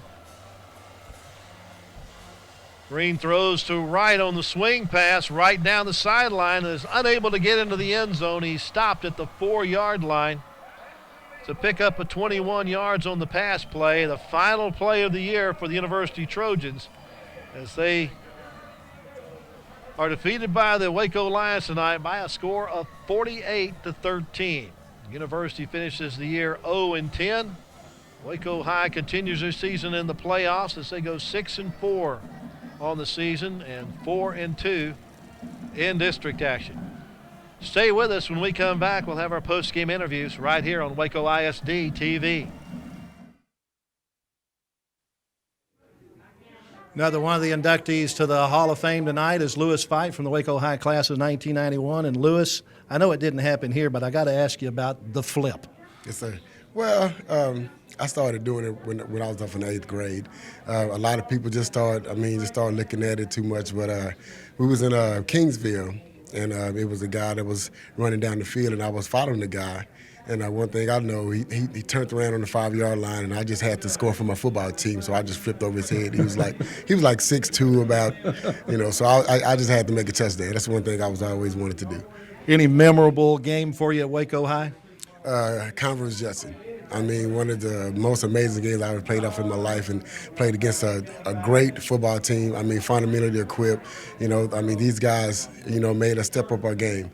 And just the remembrance of it, it was one swing pass, it was a screen pass, and 3 guys hit me. And one thing I know, one guy hit me in the back, and I kind of caught my balance again, and I just stepped over one guy and just kept on going for about 35 to 40 more yards, but it was a hard-fought battle. We lost. We took them all the way to the end. They was a great team, and we just wanted to show teams that we can play against the best teams. Got a favorite Johnny Tusa story? Favorite Johnny Tusa story. It was one day I had a great game. I thought I had a great game. He never let me know that I had a great game, but I came out practice lagging. And I didn't do too much. And he told me, Lewis, you was not no prima donna. And I was like, okay. I didn't know what it was right then, but when I started asking around, people was like, hey, you're thinking that you're bigger than us and everything like that. And I never did want my team to think that. But he always kept us on our toes and always let us know that, any given day, somebody can be better than us. And so we always worked hard for him and made sure that we stayed in shape. We stayed disciplined on and off the football field. And that was one thing he just bailed into, is that off the football field was more important than on the football field. What does tonight mean to you? It means so much for my offensive linemen, for my defensive guys that held teams down to 13 points sometimes. I mean, we beat Marshall 37-9. To me that was the most amazing defensive performance I ever seen. And I just got to thank them guys. And for me to be honored as a high school Hall of Famer, that's for the whole class of 1991. I mean, they kept me into it. They kept my spirit up. They made me feel like that I can always do something. And that team was always behind me. So just the moment of being inducted to the High School Hall of Fame, I want to say that's all of us, because we stuck together from 7th, 8th, 9th, 10th, 11th grade. We knew each other. So it was just to make it for them. It's just amazing. It's just amazing. I'm proud. That's Lewis Fight, graduating class of 1991 from Waco High. All right, back at Waco ISD Stadium when Waco High has defeated the crosstown rival tonight, the University Trojans. Our defensive player of the game will be Dominique Bishop. Our offensive player will be Tyrese Beasley. First, we're going to talk to Dominique. First, it's got to feel good beating University and knowing that you're going to the playoff. Yes, sir, it is. We knew there was going to be a rival match. It's going to be a bunch of trash talking and a bunch of just anger. And we just overcame everything that, they did. I mean, we have a couple personal fouls, but we're moving on to playoffs, and, that's just another win for us. Now, look at you. You're not very big. How do you get in and make all those stats? This is probably one of the better games I've seen you play this year. Yes, sir. Starting linebacker got hurt. I stepped up, and I just played fast, put all my heart, and try to make as many plays as I can. This is a Waco High team. It's got a lot of pride.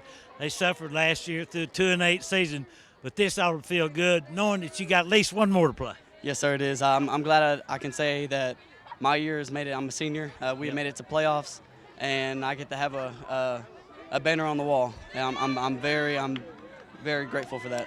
All right. Good luck to you guys in the playoff. Thank you, sir. Thank you. Now let's turn to talk to Tyrese Beasley, young man wearing glasses. Not many people do that.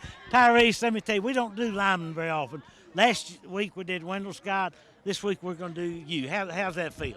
Oh, it feels tremendous. You know, most of the time, offensive line, they don't get the credit that they deserve. But I feel good tonight that y'all would choose me to be the offensive player of the game. I feel pretty great. I don't want you to look behind you right now, but you got a lot of guys standing right here behind you. I guess I can't take all the credit for it. These guys right here, when we get pushing, we're on the undefeated force. Can't nobody stop us. With these guys right here, we all get pushing. These offensive line, this hog life right here, this is where it is right here. I tell you what, you against DeAndre Jackson or Jaylen Harris or any of those guys back there, WR3, without you guys, they don't run, do they? No, they can't pretty get much far. They can't get into their end zone. Like I said, when we get pushing, we get moving, we get bodies on the ground, that means they go what?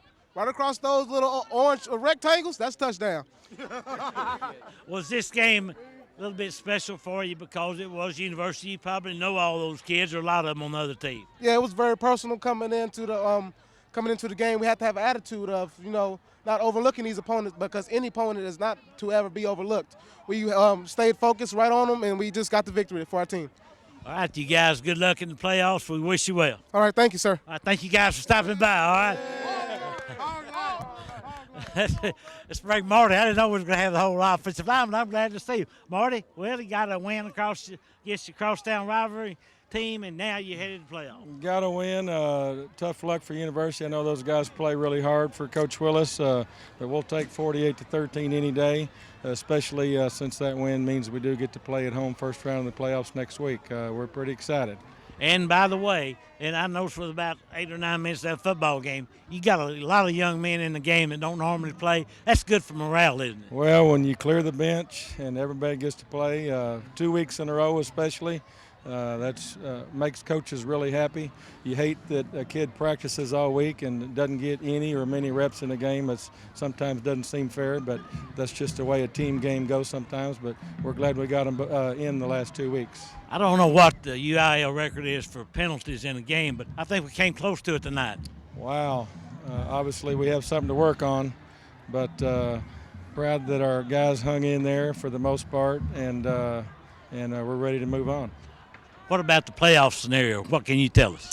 Well, I know we're playing at home. We hadn't looked to see who won in the other district yet.